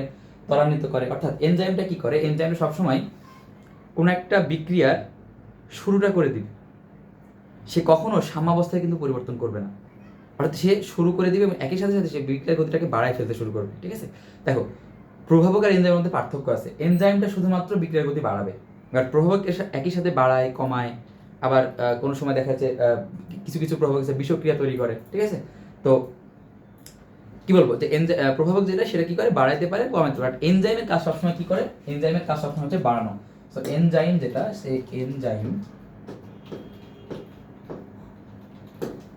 এনজাইমের কাজ কি? এনজাইমের কাজ সে হচ্ছে গতি বাড়াবে সবসময়। এনজাইমের গতিটা বাড়ায়, ঠিক আছে? এনজাইমের গতিটা সে বাড়ায়, অর্থাৎ রাসায়নিক বিক্রিয়ার যে হারটা সেটাকে ত্বরান্বিত করে, একই সাথে বিক্রিয়া সে অপরিবর্তিত থাকে। অর্থাৎ এই যে এনজাইমটা এই কখনোই কিন্তু পরিবর্তন হবে না, এই জাস্ট শুধুমাত্র কি মানে ইনিশিয়েশন করে দিবে এবং একই সাথে তোমার স্পিডটা বাড়ায় দিবে, বাট নিজে বিক্রিয়া শেষে অপরিবর্তিত থাকবে বা নিজের মতো থাকবে। এটা হচ্ছে কাজ। এটা হচ্ছে কার্যকারিতা সুনির্দিষ্ট। কার্যকারিতা সুনির্দিষ্ট মানে হচ্ছে এক একটা বিক্রিয়া, এক একটা বিক্রিয়ার জন্য এক একটা এনজাইম আছে। অর্থাৎ একটা দেখা যাচ্ছে এরকম না যে একটা এনজাইম শুধুমাত্র একটা বিক্রিয়ার জন্য, ঠিক আছে? অর্থাৎ বিভিন্ন বিক্রিয়ার জন্য বিভিন্ন এনজাইম আছে, এটাই বলতেছে এখানে যে বিভিন্ন ক্রিয়ার জন্য বিভিন্ন এনজাইম আছে, এটাকে আমরা বলতেছি এনজাইম কার্যকারিতা সুনির্দিষ্ট। আচ্ছা, এরপরে কি বলতেছে? এরা বিক্রিয়ার হার এবং বিক্রিয়ার সাম্যাবস্থা পরিবর্তন করে না। এরা কখনোই হার বিক্রিয়ার সাম্যাবস্থা কখনো পরিবর্তন করতে পারবে না, ঠিক আছে? এটা এই হবে না। তো বিক্রিয়ার হার সাম্যাবস্থা কখনো পরিবর্তন করতে পারে না, জাস্ট খালি পরিবর্তনটা করতে পারে। আচ্ছা, আর কয়েকটা কথা এখান থেকে জেনে রাখো যে এনজাইমের যে পিএইচটা, সেই পিএইচ নিয়ে কখনো 6-9 করা যাবে না, ঠিক আছে? এনজাইমের পিএইচ নিয়ে কি করা যাবে না? এনজাইমের যে পিএইচটা সেই পিএইচ নিয়ে কখনো কি করা যাবে না? 6-9 করা যাবে না। যদি 6-9 করো তাহলে কিন্তু প্রবলেম হবে। অর্থাৎ এনজাইমের যে পিএইচটা সেটা কত? 6 থেকে 9, ঠিক আছে? এনজাইমের পিএইচ নিয়ে 6-9 করা যাবে না, এটা হচ্ছে 6 থেকে 9। আচ্ছা, এরপরে এটা যদি একটু জেনে রাখো কষ্ট করে, এটা একটু লাগে মেডিকেল ভর্তি পরীক্ষার জন্য, যে এনজাইমের কার্যকারিতা নষ্ট হয় কিভাবে। সো এনজাইমের যে কার্যকারিতা সেটা হচ্ছে আমি নষ্ট করতে পারবো হচ্ছে অতি বেগুনি রশ্মি। যে আমি হচ্ছে অতি বেগুনি রশ্মি দেই, অতি বেগুনি রশ্মি। অর্থাৎ অতি বেগুনি রশ্মি যদি আমি এখানে দেই তাহলে কি হবে? এটা হচ্ছে তোমার নষ্ট হয়ে যাবে, ঠিক আছে? এই মোটামুটি ছিল। এখন আসো পরবর্তী যে কোশ্চেনটা। পরবর্তী কোশ্চেনটা কি ছিল? বলতেছে উদ্দীপকের জৈব পদার্থের যে অংশটি প্রতিরক্ষী হিসেবে কাজ করে তার নাম কি? আচ্ছা, প্রতিরক্ষী হিসেবে কাজ করে তার নাম, এটা হচ্ছে আমার প্রোটিন। এটা কি? এটা হচ্ছে আমার প্রোটিন। তো কিভাবে প্রোটিন? তো দেখো, আচ্ছা এক ধরনের প্রোটিন আছে সেটাকে আমরা বলি কনজুগেটেড প্রোটিন। আচ্ছা, কি বলি আমরা? হচ্ছে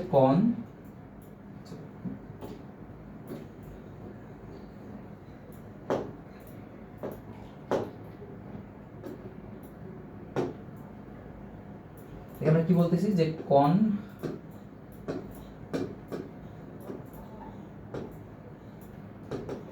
কনজুগেটেড, এটাকে আমরা কি বলি? কনজুগেটেড প্রোটিন বলি। তো এই কনজুগেট মিন্স যৌগিক, ঠিক আছে? কনজুগেট মিন্স যৌগিক মানে হচ্ছে এখানে তোমার একই সাথে হচ্ছে কি থাকে? একই সাথে একটা প্রোটিন অংশ থাকে এবং একই সাথে আরেকটা হচ্ছে অপ্রোটিন অংশ থাকে, ঠিক আছে? একই সাথে একটা অপ্রোটিন অংশ থাকে। সো এই যে প্রোটিন অংশটা, এই প্রোটিন অংশটাকে আমরা বলি হচ্ছে তোমার অ্যাপোএনজাইম, আর অপ্রোটিন যে অংশটা সেটাকে আমরা বলি হচ্ছে প্রোস্থেটিক গ্রুপ, ঠিক আছে? অপ্রোটিন অংশটাকে আমরা কি বলি? এটাকে আমরা বলি প্রোস্থেটিক গ্রুপ। প্রোস্থেটিক গ্রুপ, অর্থাৎ অপ্রোটিন যে অংশটা সেটাকে আমরা বলি হচ্ছে প্রোস্থেটিক গ্রুপ, আর প্রোটিন অংশটাকে বলি অ্যাপোএনজাইম। এই যে তোমার প্রোটিন অংশটা, এই প্রোটিন অংশটা কিন্তু হচ্ছে তোমার প্রতিরক্ষা হিসেবে কাজ করে। কিভাবে প্রতিরক্ষা হিসেবে কাজ করে? প্রোটিন দিয়ে কিন্তু আমরা জানি অ্যান্টিবডি তৈরি হয়, অর্থাৎ অ্যান্টিবডি যেটা সেটা কিন্তু এক ধরনের প্রোটিন, ঠিক আছে? সো এই যে প্রোটিন সেটা কি করে? এটা হচ্ছে অ্যান্টিবডি তৈরি করে, এটা হচ্ছে আমার অ্যান্টিবডি। অর্থাৎ অ্যান্টিবডির একটা গুরুত্বপূর্ণ উপাদান হচ্ছে আমার সেই প্রোটিন, যার কারণে আমি এখান থেকে ইজিলি বলতে পারি যে তোমার প্রতিরক্ষা হিসেবে কাজ করে সেটা হচ্ছে প্রোটিন, অর্থাৎ এনজাইমের প্রোটিন অংশটা হচ্ছে তোমার অ্যান্টিবডি তৈরিতে হেল্প করে, যার কারণে আমরা কি বলবো? এটা হচ্ছে তোমার প্রতিরক্ষা হিসেবে কাজ করে। এই তো গেল মোটামুটি। আচ্ছা, এরপর আসলে পরবর্তী চ্যাপ্টার, সেটা অণুজীব। মানে হয়তো 3টা আছে।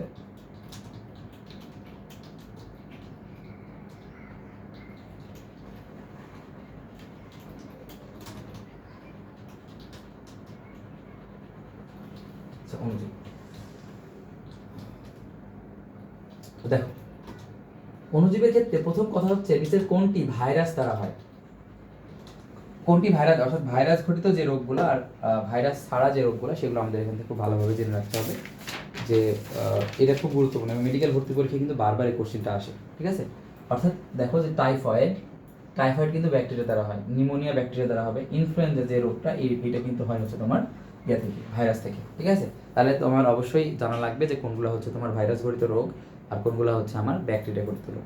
তো ব্যাকটেরিয়া ঘটিত রোগের মধ্যে তোমরা একটু জেনে রাখো যে তোমার টাইফয়েড, নিউমোনিয়া, হুপিং কাশি, ঠিক আছে? এই জিনিসগুলো তো তোমরা হচ্ছে হয়তো ভাইরাস মুখস্থ করবা, নাহলে ব্যাকটেরিয়া মুখস্থ করবা। তবে ভাইরাসের দেখবে একটা ছক আছে বইয়ে, ওই ছকটা যে কোন ভাইরাসের কারণে কী রোগগুলো হয় এটা একটু জেনে রাখা সবচেয়ে মানে গুরুত্বপূর্ণ আর কি। আর মেডিকেলের জন্য অবশ্যই বগেলের নামগুলো দরকার হবে না, তোমার ওই যে তোমার হুপিং কাশি, যে বর্ডেরিলা পারটুসিস, তারপরে তোমার হচ্ছে যে নিউমোনিয়া, ডিপ্লোককাস নিউমোনিয়া, জিনিসগুলো জানার দরকার নেই। জাস্ট মেডিকেলের জন্য তোমরা জাস্ট নামগুলো একটু মনে রাখো যে কোনটা ভাইরাস দ্বারা রোগ হয় আর কোনটা হচ্ছে ব্যাকটেরিয়া দ্বারা রোগ হয়। তো ব্যাকটেরিয়া দ্বারা যেগুলো একটু মনে রাখবে, যে ব্যাকটেরিয়া দ্বারা রোগগুলো মনে রাখবে, তাহলে বাকি সব হচ্ছে ভাইরাস দ্বারা।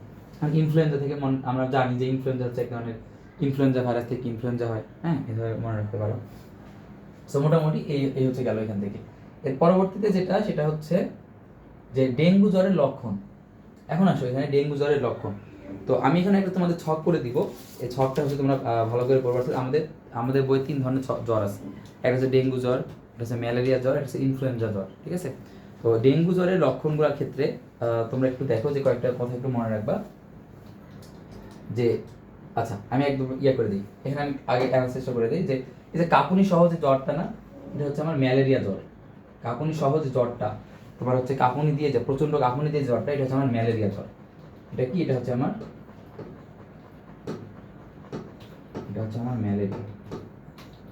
ম্যালেরিয়া, জ্বর, ঠিক আছে? আচ্ছা, এরপরে তোমার হচ্ছে যে বাকি যে দুটো, এই দুটো হচ্ছে আমার ডেঙ্গু জ্বরের লক্ষণ। এখন দেখো ডেঙ্গু জ্বরের ক্ষেত্রে কি হয় সাধারণত? মাথা ব্যথা, চোখে ব্যথা, যত ধরনের ব্যথা আছে, গলা ব্যথা, কপাল ব্যথা, ঘাড় ব্যথা, পিঠ ব্যথা, সবগুলো ব্যথা তোমার ডেঙ্গু জ্বরে হবে। তবে একটা খুব গুরুত্বপূর্ণ জিনিস সেটা মনে রাখো, অনেকে মনে করে চোখে ব্যথা, বা চোখে না, নট চোখে, চোখের পেছনে ব্যথা হয়, ঠিক আছে? আর চোখের পেছনে ব্যথা হলে সেটাকে আমরা বলছি ডেঙ্গু জ্বর। আচ্ছা, এখন এটা হচ্ছে তাপমাত্রার পার্থক্য। যখন আমি ডেঙ্গু বলবো, যখন সেটাকে আমি বলবো ডেঙ্গু, তখন এই যে তাপমাত্রাটা সেটা হবে কত? 103 থেকে 105, 103 থেকে 105 ডিগ্রি ফারেনহাইট। আর যখন সেটা ম্যালেরিয়া জ্বর হয়ে যাবে, যখন সেটা ম্যালেরিয়া, হয়তো এর সাথে এক করে খালি বাড়াই দিবা, 104 থেকে 106 ডিগ্রি ফারেনহাইট, ঠিক আছে? 103 থেকে 105, 104 থেকে 106 ডিগ্রি ফারেনহাইট। আচ্ছা, এই তো মোটামুটি ছিল।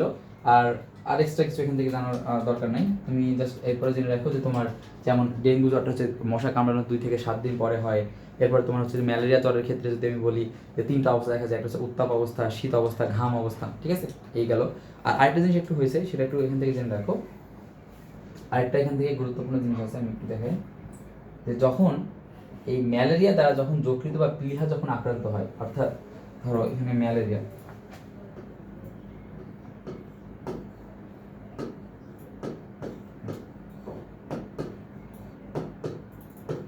দ্বারা যখন যকৃত বা প্লীহা ম্যালেরিয়া দ্বারা যখন যকৃত এবং প্লীহা আক্রান্ত হয় তখন কি হবে, যকৃত এবং প্লীহাটা বড় হয়ে যায়, অর্থাৎ হেপাটোমেগালি। হেপা মানে কি, বড় হওয়া। মেগালো মানে কি, মেগালো মানে হচ্ছে তোমার বড় হয়ে যাওয়া, আর হেপাটো মানে কি যকৃত, অর্থাৎ যকৃত বড় হয়ে যাওয়ার যে প্রক্রিয়াটা সেটা আমরা বলি হেপাটোমেগালি। আচ্ছা, তো ম্যালেরিয়া যখন হচ্ছে যকৃত বা প্লীহাকে আক্রমণ করে তখন কি করে, এরা হচ্ছে স্ফীত হয়ে যায়। ঠিক আছে, তো স্ফীত হওয়ার পরে এরা কি ক্ষরণ করে, এরা হচ্ছে তোমার হচ্ছে এক ধরনের পদার্থ ক্ষরণ করে যেটাকে আমরা বলি লাইসোলেসিথিন। এরা ক্ষরণ করে কি, লাইসোলেসিথিন।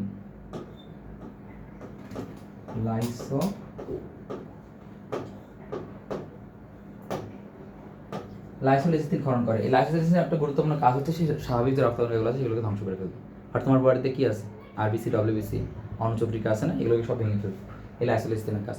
এরপর আরেকটা কাজ হয়, সেটা হচ্ছে তোমার এরা একই সাথে যে তোমার ম্যালেরিয়া যে জীবাণুগুলো, এরা একই সাথে কি করে, হিমোলাইসিন ক্ষরণ করে। এই হিমোলাইসিনের কাজ হচ্ছে সে তোমার আরবিসিকে ভেঙে ফেলবে। আর আরবিসি যদি ভেঙে যায় কি রক্ত স্বল্পতা হবে, তুমি মারা যাবা। তার মানে ম্যালেরিয়াটা দুইভাবে দেখছো তোমার কাহিনী করতেছে। একটা কি, একটা সে হচ্ছে তোমার সবচেয়ে গুরুত্বপূর্ণ অর্গান তোমার মানে বডিতে, বা জৈব রসায়নাগার যেটাকে বলা হয় যকৃত, আর হচ্ছে প্লীহা, এই দুটাকে কিন্তু অ্যাটাক করতেছে, করে কি করে, লাইসোলাইসিন ক্ষরণ করতেছে। এই লাইসোলাইসিনটা সে রক্তকে ধ্বংস করতেছে একদিকে, ওদিকে সে নিজে এক ধরনের পদার্থ করে সেটাকে বলা হয় হিমোলাইসিন। এই হিম কথা মানে কি, হিম মানে কি রক্ত বা লোহিত রক্তকণিকা বা আরবিসি। তো এটাকে ভেঙে ফেলে, যার কারণে কি হয়, রক্ত শূন্য তৈরি হয়। ওই জন্য বলা হয় যে ম্যালেরিয়া যদি হয় তাহলে কিন্তু অবস্থা খারাপ হয়ে যায়। তো মোটামুটি এতটুকুই জানার ছিল এখান থেকে। এরপরে দেখো যে তাহলে ডেঙ্গু জ্বর থেকে মোটামুটি বুঝতে পারছো যে যত ধরনের ব্যথা, র্যাশ হওয়া, হ্যাঁ, তারপরে তোমার হচ্ছে যে আচ্ছা আরেকটা কথা হচ্ছে যে রক্তক্ষরণ হওয়া। ঠিক আছে, দেখো যে কখনো কখনো কি হয়, রক্তক্ষরণ হয়, অর্থাৎ ম্যালেরিয়ার যখন মানে হিমোরেজিক যখন ডেঙ্গু জ্বর হবে, অর্থাৎ হিমোরেজিক মানে হচ্ছে তোমার ব্লাডটা সিক্রেশন হওয়া, তখন কি হবে, আমাদের দাঁতের মাড়ি বলো, চোখের কোনা বলো, তারপরে তোমার কি বলে নাক বল, এদিক দিয়ে কি রক্ত বের হওয়া শুরু করবে, অর্থাৎ রক্ত ক্ষরণ হবে। তখন এটা এই জন্য বলে হচ্ছে রক্তক্ষরণ সহ জ্বর হচ্ছে, তোমার একসাথে জ্বরও আছে আর একসাথে তোমার হচ্ছে রক্তক্ষরণ হচ্ছে। আরেকটা কথা একটু মনে রাখো যে তোমার এই যে ডেঙ্গু জ্বর যখন হবে তখন তোমার চোখের কোনায় কিন্তু রক্ত এসে জমাট বাঁধে, রক্ত সিক্রেশন হচ্ছে না, এখানে জমাট বেঁধে থাকতে পারে। সো এই হচ্ছে মোটামুটি কয়েকটা জিনিস, আশা করি বুঝতে পারছো। তো তোমাদের কাজ হবে ডেঙ্গু জ্বর এবং ম্যালেরিয়া জ্বর এবং একই সাথে হচ্ছে ইনফ্লুয়েঞ্জা যে জ্বর, এই তিনটা একসাথে ছক করে ফেলবা। ঠিক আছে, তাহলে দেখবে যে এর মধ্যে কমানোর সম্ভাবনা অনেক বেশি, এবং এটা কিন্তু খুব গুরুত্বপূর্ণ এই জ্বরগুলোর বৈশিষ্ট্যগুলো জানা। ঠিক আছে, তাহলে ম্যালেরিয়া জ্বর, ডেঙ্গু জ্বর এবং হচ্ছে ইনফ্লুয়েঞ্জা, এই জ্বর তিনটার ছক করবা, কোনটার ক্যারেক্টারিস্টিক কি এবং কোনটা দ্বারা কি রোগ হয়, মানে তোমার হচ্ছে কোনটা দ্বারা কি ধরনের লক্ষণ প্রকাশ পায়, এবং এটা ছকটা করে ছবি তুলে আমাদের গ্রুপের যে কমেন্ট বক্স আছে দিয়ে দেবে। ঠিক আছে, আচ্ছা গেল। এরপরে তোমার হচ্ছে যে নিচের দিকে আসো। আচ্ছা কি বলতেছে যে দুধ থেকে মাখন, দই, পনির প্রভৃতি তৈরিতে আদিকোষী অণুজীবের ভূমিকা রয়েছে। এদের মধ্যে কিছু অণুজীবের বৃত্তাকার ডিএনএ। ঠিক আছে, দেখো এখানে এই কোশ্চেনটা, আচ্ছা এই কোশ্চেনটা না, একটু পরের কোশ্চেনটা একটু ঝামেলা, বাট প্রথম কোশ্চেন আমি দেখাই দিই। এইসব অণুজীব আরো অবদান রাখে কিসে, তুমি এমনি বুঝতে পারতেছো ভাই যে দুধ থেকে মাখন, পনির প্রভৃতি এগুলো তৈরিতে যে আদিকোষী ভূমিকা রয়েছে, তার মানে এটা হচ্ছে এক ধরনের অণুজীব। একই সাথে বলতেছি কি অণুজীবের বৃত্তাকার ডিএনএ। তো বৃত্তাকার ডিএনএ কার থাকে বলো তো, বৃত্তাকার ডিএনএ কার, ভাইরাসে থাকে? ভাইরাসের মধ্যে ডিএনএ থাকে না, থাকে হচ্ছে ব্যাকটেরিয়ার। ঠিক আছে, সো বৃত্তাকার ডিএনএটা কার, এটা হচ্ছে এই কথা থেকে আমি মনে রাখতে পারবো, এটা হচ্ছে কার, এটা হচ্ছে ব্যাকটেরিয়ার কথা বলতেছে, এটা হচ্ছে আমার ব্যাকটেরিয়ার কথা বলতেছে, অর্থাৎ বৃত্তাকার ডিএনএ কার থাকে, ব্যাকটেরিয়া থাকে। তো ব্যাকটেরিয়ার ক্ষেত্রে চিকিৎসা বা কৃষিক্ষেত্রে চিকিৎসা, কৃষিক্ষেত্রে ব্যবহার, চিকিৎসা ক্ষেত্রে ব্যবহার, জিন প্রকৌশলে ব্যবহার, এই ব্যবহারগুলোর নাম শুনছো না? কিভাবে, তোমার হচ্ছে যে দুধ থেকে মাখন তৈরিতে কোন ব্যাকটেরিয়া কাজ করে, তো তোমার স্ট্রেপ্টোকক্কাস ল্যাকটিস বা ল্যাক্টোব্যাসিলাস ব্যাকটেরিয়া কাজ করে, সেই নামগুলো একটু জানতে হবে। আর তোমার ব্যাকটেরিয়াতে কি থাকে, দুইশো থাকে। আচ্ছা, এরপর তোমার হচ্ছে ভিটামিন তৈরিতে একটা, এখান থেকে তোমার হচ্ছে ব্যাকটেরিয়ার ক্ষেত্রে মনে রাখো ভিটামিন তৈরিতে যে ব্যাকটেরিয়াগুলো কাজ করে সেটা মেডিকেলের জন্য খুব গুরুত্বপূর্ণ, মেডিকেল আসা একটা কোশ্চেন যে ভিটামিন তৈরিতে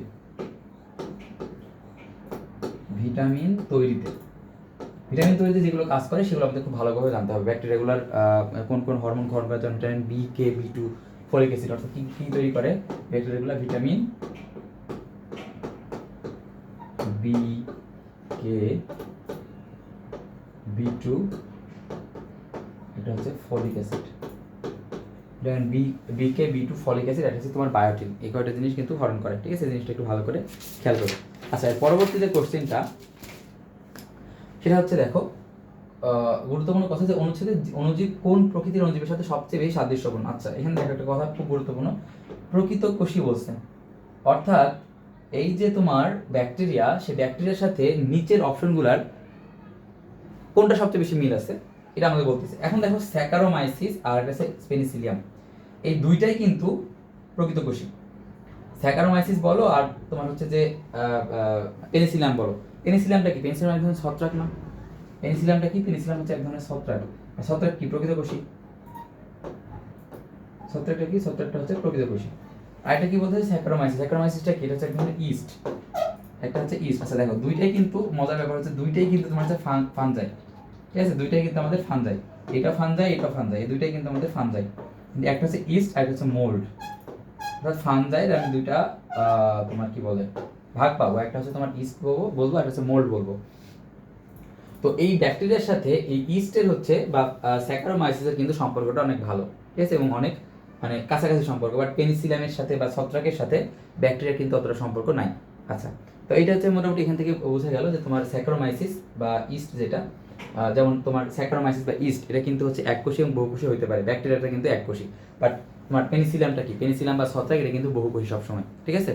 তো যার কারণে আমি বলতে পারি যে তোমার হচ্ছে স্যাকারোমাইসিসের সাথে তোমার আমার ব্যাকটেরিয়াটা বেশি সম্পর্ক আছে। সো স্যাকারোমাইসিস হবে এখানে অ্যান্সার। আচ্ছা গেল। এরপরে তো 4 নম্বর এই তো শেষ, 4 নম্বর চ্যাপ্টারটা শেষ। এখন আসলে পরবর্তী যে চ্যাপ্টারটা এখান থেকে শৈবাল ছত্রাক।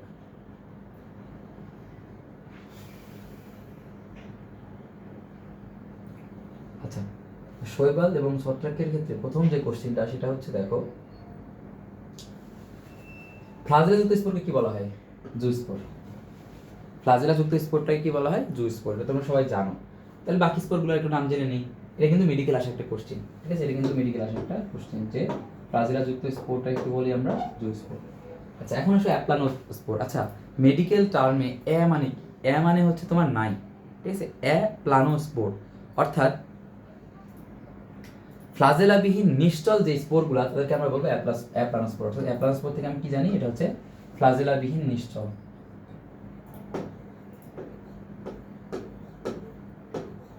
ফ্লাজেলাবিহীন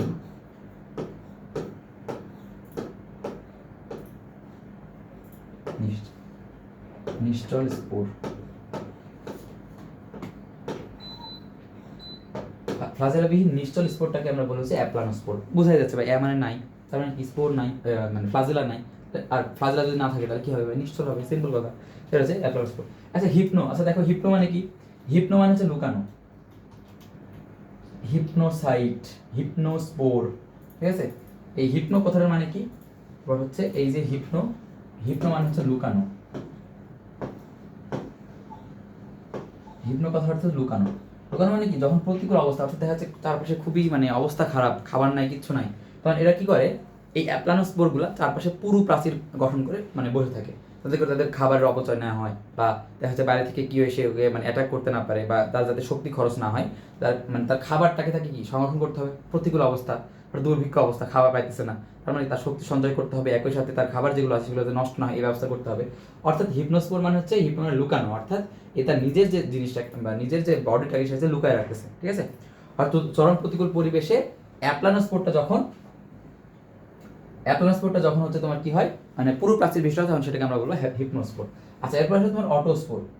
মাতৃকোষের অনুরূপ বৈশিষ্ট্য সম্পন্ন স্পোরটাকে বলি আমরা অটোস্পোর। অটোস্পোর থেকে আমরা মনে রাখবো মাতৃকোষের অনুরূপ। এটা হচ্ছে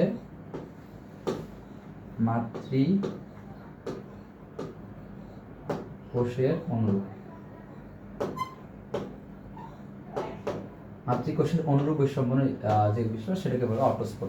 এখন অটোস্পোরের এক্সাম্পলটা একটু মনে রাখো। অটোস্পোর থেকে মনে রাখবো হচ্ছে ক্লোরেলা, চলোরেলা, ক্লোরেলা, ঠিক আছে? ক্লোরেলা। আচ্ছা, তো কিভাবে অটো চলো আমরা বের হয়ে বলি না, এই অটো চলো যাই, অটো চলো, তারপরে করে বলবো অটো চলো, CHL, এটাকে বলতে চলো, মেসেঞ্জার লিখো না, CHL চলো, অটো চলো, এই গেল। আচ্ছা, এরপরে হচ্ছে গেল এটা।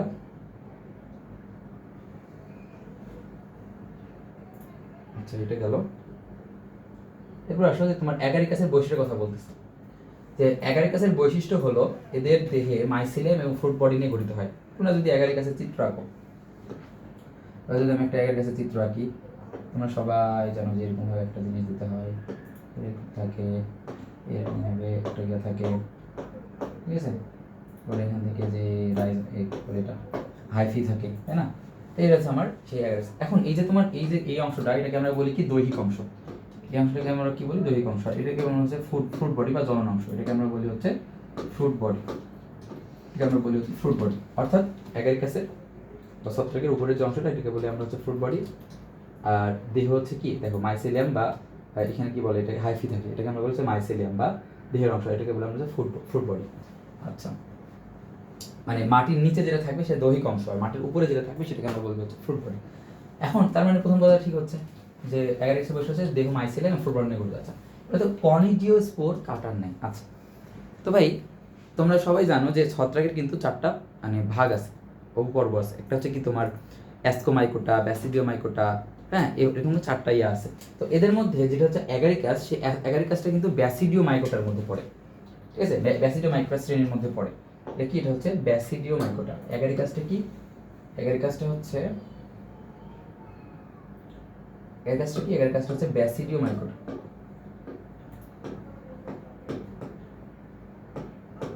ব্যাসিডিওমাইকোটা। আচ্ছা, ব্যাসিডিওমাইকোটার মধ্যে হলে তাহলে এর স্পোরটা কি হয় ভাই? ব্যাসিডিওস্পোর। এর স্পোরটা হবে ব্যাসিডিওস্পোর। তো এখানে কনিডিওস্পোরের কোনো প্রশ্ন ওঠে না, ঠিক আছে? কনিডিওস্পোর বা অ্যাসকোমাইকোটা কার? পেনিসিলিয়াম। পেনিসিলিয়ামের নাম শুনছো না? এই পেনিসিলিয়ামটা কি? অ্যাসকোমাইকোটার মধ্যে, অর্থাৎ তাহলে তার স্পোরটা কি হবে? অ্যাসকোস্পোর বা কনিডিওস্পোর, ঠিক আছে? কনিডিওস্পোরের মধ্যে পড়বে। তার মানে কনিডিওস্পোরটা কিসের? তোমার পেনিসিলিয়ামের ক্ষেত্রে হয়। বাট বাকি যে তোমার অ্যাগারিকাস, সেই অ্যাগারিকাসটা হচ্ছে একটা ব্যাসিডিওমাইকোটার মধ্যে পড়ে। আর ব্যাসিডিওমাইকোটার যে স্পোরটা সেটা ব্যাসিডিও, তার মধ্যে প্রথম অপশন হচ্ছে না। এবার কি স্টাইপের মাথায় একটি চক্রাকার অ্যানোলাস থাকে। আচ্ছা, এটা মানে কি বোঝাচ্ছে দেখো, এটা হচ্ছে আমার স্টাইপ, এটা হচ্ছে আমার স্টাইপ। এটাকে কি বলা হয়? এটাকে আমার বলা হয় হচ্ছে স্টাইপ। তো এই স্টাইপের মাথায় এই অংশটাতে এই যে একটা চক্রাকার অংশ দেখতেছো না, এটা কিন্তু এরকম ভাবে পেঁচানো চারপাশে ঘুরে আসে। এটা ধরো আমার এটা এরকম ভাবে ধরো আমার আছে, ঠিক আছে? এটা কি বলি? অ্যাগারিকাস আছে। অ্যাগারিকাস এর স্টাইপ। এইটা ছাতার মতো যে অংশটাকে বলা হয় পাইলোরাস, ঠিক আছে? আর এইখানে এই যে এই পোর্শনটাতে, মানে এটাকে যেটা বোঝাচ্ছি, এটা কিন্তু চক্রাকারে একটা চাকতির মতো আছে। সো এই এই যে চক্রাকারের যে চাকতিটা, এটাকে আমরা বলি হচ্ছে তোমার অ্যানোলাস বলি, ঠিক আছে? এই যে এই জায়গাটা থাকে, এটাকে আমরা বলি হচ্ছে অ্যানোলাস। আর নিচে তো মাটির নিচে থাকতেছে তোমার হচ্ছে যে কি বলে দৈহিক অংশ, আর উপরে হচ্ছে তোমার পুরোটাকে বলে ফ্রুট বডি।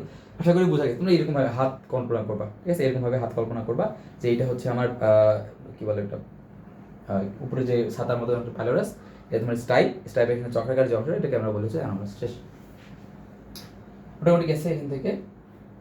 এরপরে আসো পরবর্তী যে কোশ্চেনটা, উদ্দীপকের আচ্ছা এই রোগটা, এটা নিয়ে, আচ্ছা এই যে এই কোশ্চেনটা। তো এখানে কি বলতেছে যে উদ্দীপকের উদ্ভিদের রোগের লক্ষণ বলো। দেখে বুঝতে পারতেছো। দেখো প্রথম কি করবা তোমরা, এরকম উদ্দীপক থাকলে প্রথম 2টা কোশ্চেনে কিন্তু পড়ে ফেলবা। প্রথম কোশ্চেন অ্যান্সার কিন্তু দেওয়া আছে উদ্দীপকের কোন রোগটির সাথে নিচের কোন সাদৃশ্য, এটা হচ্ছে বিলম্বিত ধসা রোগ। আর একটা রোগ কি তোমার পরিচিত মনে হয়? ফ্ল্যাগ রোগ, আলগা রোগ, মরিচা রোগ, একটা কিন্তু পরিচিত রোগ না। তার মানে বিলম্বিত ধসা রোগ, এটা তুমি নাম শুনছো, তো এটা অ্যান্সার। কোশ্চেন পড়ার দরকারই নাই। যেটা একটু মানে মনে হচ্ছে যে এটা নাম শুনছো তুমি, এগুলো জীবনে তো বই দেখো নাই, তো তার মানে এটা অবশ্যই অ্যান্সার হবে। তাহলে এইটা যদি বিলম্বিত ধসা রোগ হয়, তাহলে কি বিলম্বিত মানে লেট, তার মানে আর্লি মানে একটা কিছু একটা আছে, অর্থাৎ আর্লি ব্লাইট হচ্ছে লেট ব্লাইট, এই 2 ধরনের হচ্ছে রোগ হতে পারে, ঠিক আছে? তো এই যে আর্লি ব্লাইট বা লেট ব্লাইটের কথা বলতেছি, এদের মধ্যে এখানে আমার যেটা আলোচনা করার বিষয় সেটা হচ্ছে আমার লেট ব্লাইট। তো লেট ব্লাইটের এই রোগটা কি কোন ইয়া দ্বারা হয়, ছত্রাক দ্বারা হয়? সেটা হচ্ছে তোমার ফাইথোপথোরা ইনফেস্ট্যান্স। এটা মেইনলি হয় হচ্ছে তোমার ফাইথোপথোরা, ফাইথোপথোরা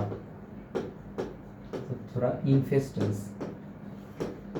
ইনফেস্টেন্স।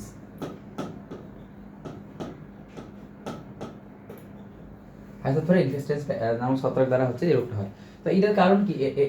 এটার কারণে কি হবে ভাইয়া? এটার কারণে দেখো যেটা হবে সেটা হচ্ছে এই কি বলতেছে, গাছ পচে গিয়ে বিশেষ ধরনের বৈশিষ্ট্যপূর্ণ গন্ধ বের হয়। কি ধরনের গন্ধ বের হয়? এই গন্ধটা হচ্ছে তোমার ডিম পচা গন্ধ। এটা তোমার ডিম পচা গন্ধ। অর্থাৎ এই রোগটা যেটা বলতেছে দেখো, আচ্ছা কিভাবে বুঝলাম এটা হচ্ছে তোমার বিলম্বিত ধসা রোগ? কারণ হচ্ছে দেখো এখানে একটা স্পট দেখা যাচ্ছে, এখানে স্পট, স্পটটা কেমন কালো, অর্থাৎ এই রোগটার ক্ষেত্রে কি হবে, আলুতে একটা স্পট দেখা যাবে, সেটাকে আমি বলবো লালচে বাদামি কালো স্পট দেখা যাবে। যেহেতু কালো স্পট, তো এখান থেকে বুঝতে পারতেছি এটা হচ্ছে বিলম্বিত ধসা। আর বিলম্বিত ধসা রোগের ক্ষেত্রে আমার যেটা হয় সেটা ফাইটোপথরা ইনফেস্টেন্সের কারণে হয়। আর ডিম পচা গন্ধ হবে। এবার কি বলতেছে, ভূনিম্নস্থ কাণ্ডের বহিত্বক পচে যায়, এটা একদিন হবে অ্যান্সার, ঠিক আছে। ভূনিম্নস্থ কাণ্ডের যে বহিত্বকটা সেটা পচে যায়, অর্থাৎ এই ভূনিম্নস্থ কাণ্ডের বহিত্বকটা পচে না, পুরো আলুটাই কিন্তু পচে যায়, তো এটা হচ্ছে অ্যান্সারটা হবে না। এবার অ্যান্সার কি হবে, যে তারপরটা কি, কাণ্ডে ছোট ছোট লাল গোটা দাগ হয়, ওটা তো বলেই দিলাম যে লালচে বাদামি কালো দাগ হয়, ঠিক আছে। তো কাণ্ডে কি হচ্ছে, তোমার হচ্ছে ছোট ছোট ছোট ছোট দাগ হয়, এটাকে আমরা বলি হচ্ছে তোমার বিলম্বিত ধসা রোগ। এই পর্যন্ত আশা করি বুঝতে পারছো যে 1 ও 3 এখানে অ্যান্সার হবে, আর বিলম্বিত ধসা তার মানে কি, পচা গন্ধ, ডিম পচা গন্ধ বের হবে। আর ঘূর্ণিঝড় কাণ্ডের বহিত্বক পচে যায়, এটা হচ্ছে ঠিক না। এটা তোমার হচ্ছে কাণ্ডে ছোট ছোট লাল লাল যে দাগটা সেটা হচ্ছে যে প্রকাশ পায়, লালচে কালো বাদামি দাগ যে প্রকাশ পায়, এটা হচ্ছে 1 ও 2 হচ্ছে অ্যান্সার। আচ্ছা, এরপরে আসো যে পরবর্তী যে এই শেষ চ্যাপ্টার আমাদের আজকে, যে ব্রায়োফাইট টেরিডোফাইট। বেশি টাইম লাগবে না, আরো তাড়াতাড়ি হয়ে যাবে।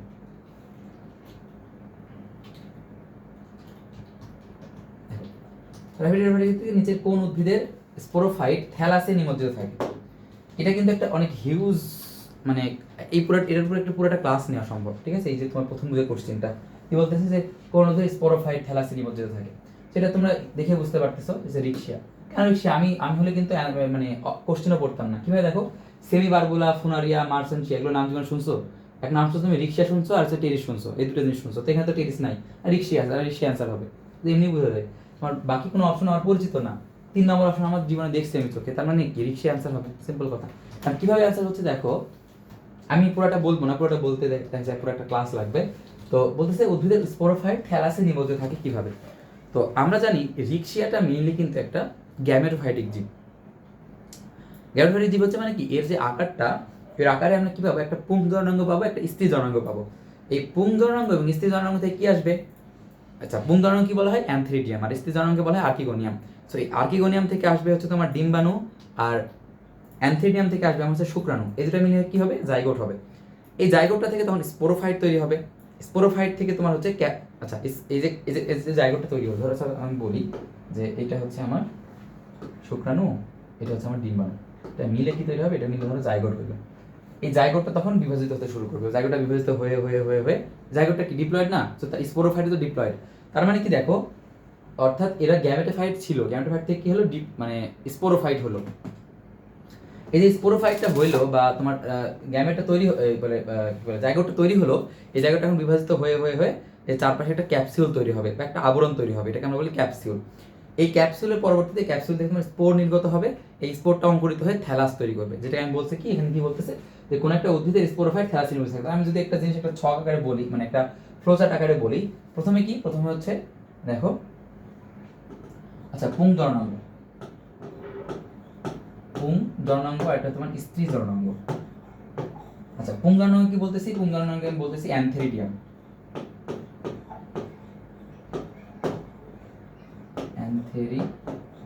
অ্যানথেরিডিয়াম, আর স্ত্রী জননাঙ্গ বলেছি আমি আর্কিগোনিয়াম,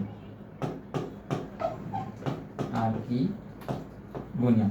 তো এই অ্যানথেরিডিয়াম আর আর্কিগোনিয়াম থেকে কি থাকবে, একটা থেকে তোমার শুক্রাণু থেকে ডিম্বাণু আসবে, ওঠার পর কি হবে, এখানে জাইগোট হবে, ঠিক আছে। এখানে কি হবে, এখানে হবে হচ্ছে তোমার, এখানে হবে হচ্ছে আমার জাইগোট,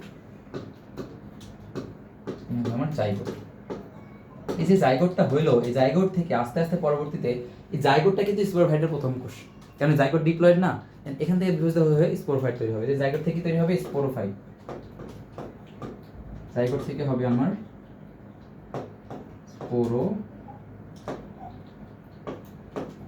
স্পোরোফাইট।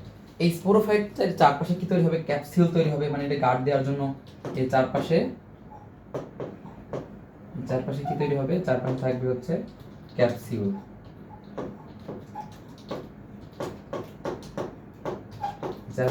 তারপরে থাকবে হচ্ছে আমার ক্যাপসিউল, ঠিক আছে, চারপাশে আমার ক্যাপসিউল থাকবে, ক্যাপসিউল।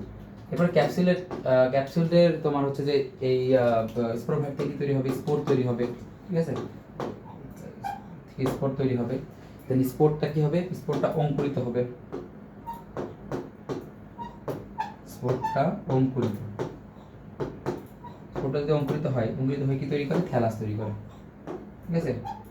তার মানে দেখো তো, আমি যদি বলি যে আমি এখানে কি বলতেছে যে বাহ্যিক গঠনের কি বলে, আচ্ছা যে কোশ্চেনটা কি ছিল, কোশ্চেনটা ছিল যে তোমার, আচ্ছা কোশ্চেনটা ছিল হচ্ছে যে উদ্ভিদের স্পোরোফাইট থ্যালাসি মানে স্পোরোফাইট থ্যালাসিস ইমিউনোসাইট। তাহলে দেখো তো এই যে স্পোরোফাইটটা, এই যে স্পোরোফাইটটা এটা কার মধ্যে থাকতেছে, এর কি থ্যালাসের মধ্যে থাকতেছে না? স্পোরোফাইটটা কি হলো, ক্যাপসুল দ্বারা আবৃত হলো। আমি তোমাকে বলি এটা হচ্ছে আমার স্পোরোফাইট। স্পোরোফাইটটা কোথা থেকে আসছে, একটা শুক্রাণু ডিম্বাণু মিলে জাইগোট হয়েছে, জাইগোটটা বের হয়েছে স্পোরোফাইট হয়েছে।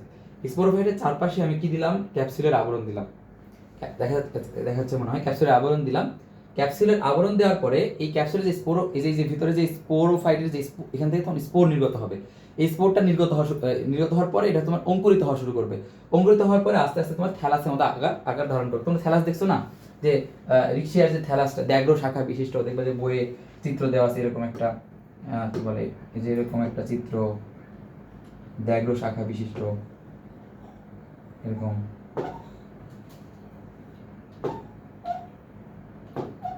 এরকম ব্যাঘ্র শাখা বিশিষ্ট চিত্র দেওয়া আছে। এই থ্যালাসের গঠনটা তৈরি, তাহলে এই থ্যালাসের মধ্যে কি থাকতেছে, স্পোরোফাইট থাকতেছে। আশা করি বুঝতে পারছো। তো এটা হবে আমার রিক্সিয়া গেল। এরপরে আসবে হচ্ছে যে রিক্সিয়ার বৈশিষ্ট্য হলো দেহ গ্যামেটোফাইট এবং থ্যালয়েড, এটা তো অবশ্যই। আচ্ছা গ্যামেটোফাইট মানে কি, গ্যামেটোফাইট মানে হচ্ছে যে এদের যে মানে জীবনচক্রের যে শুরুটা সেটা হচ্ছে গ্যামেট থেকে হয়, ঠিক আছে। অর্থাৎ পুংজনক থেকে গ্যামেট আসবে, স্ত্রীজনক থেকে গ্যামেট হচ্ছে জাইগোট হবে, জাইগোটটা আস্তে আস্তে তোমার স্পোরোফাইট হবে। বাট কি যারা হচ্ছে স্পোরোফাইটিক তারা হচ্ছে স্পোর থেকে যাত্রা শুরু করে দেন, আস্তে আস্তে গ্যামেটোফাইট দশায় চলে যায়। অর্থাৎ এদের ক্ষেত্রে এরা হচ্ছে তোমার কি বলে, এরা হচ্ছে গ্যামেটোফাইট জীব এবং একই সাথে থ্যালয়েড।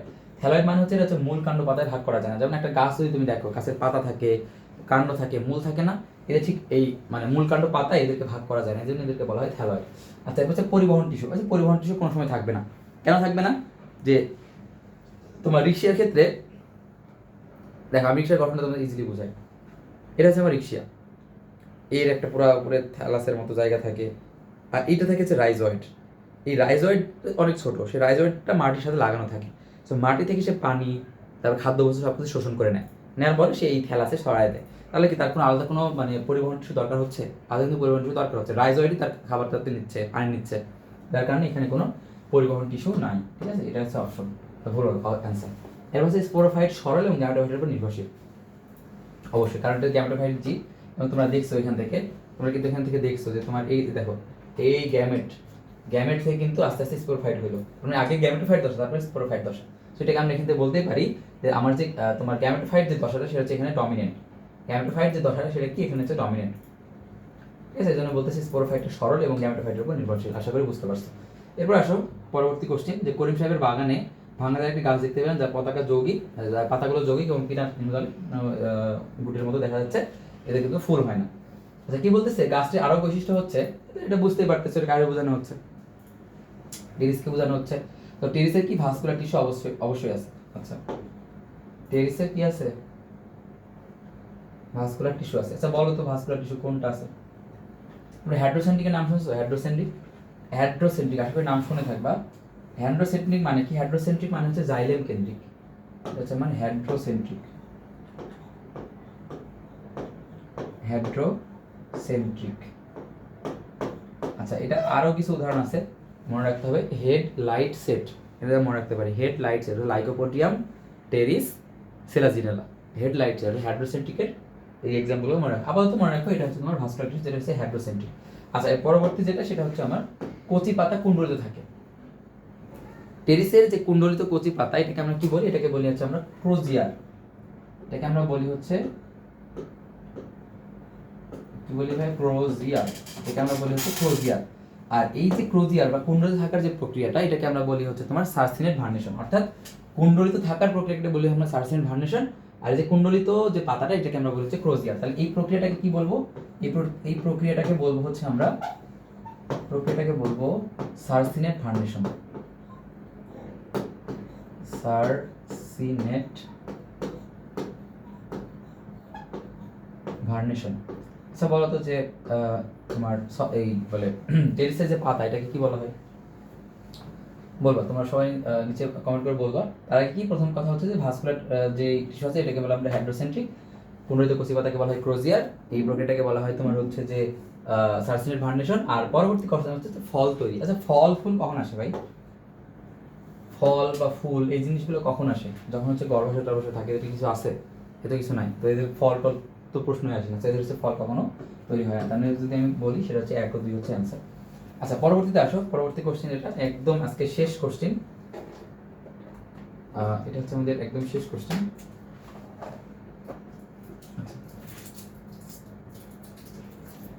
পাতার নিম্নতলে বসন্তের গুটির মতো বস্তুগুলো কোন ধরনের প্রজননে অংশগ্রহণ করে? তোমরা সবাই বুঝতে পারতেছো, এটার অ্যান্সার হচ্ছে আমার অজনরণ।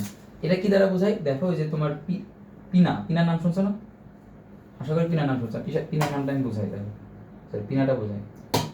তো টেরিসের পাতাতে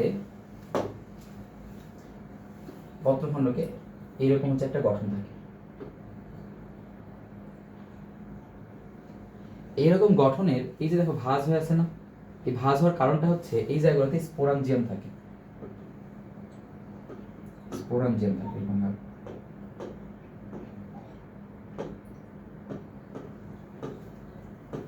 স্পোরাঞ্জিয়াম থাকে। এই অনেকগুলো স্পোরাঞ্জিয়াম যখন একটা গুচ্ছের মতো হয়ে থাকে তখন সেটাকে আমরা বলি হচ্ছে সোরাস। এই সোরাসটাকে ঢেকে রাখার জন্য পিনাটা এরকম ভাবে ভাঁজ হয়ে থাকে। যদি এটা ভাঁজ না হয়ে থাকতো তাহলে কি এটা বাইরের আক্রমণ থেকে, বাইরের পোকামাকড় বলো বা বাইরের যে প্রতিকূল অবস্থা সেটা ডিরেক্ট হিট করতো, তাহলে কি এই জিনিসটা থাকতো না। যার কারণে এটাকে, এটার আরেকটা নাম আছে, সুন্দর একটা নাম আছে, এটাকে বলা হয় ফলস ইন্ডুসিয়াম।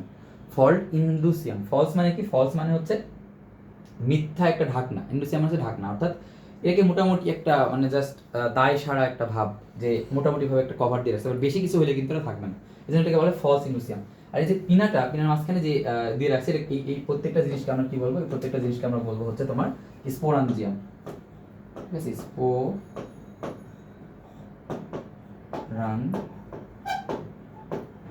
স্পোরাঞ্জিয়াম বলবো।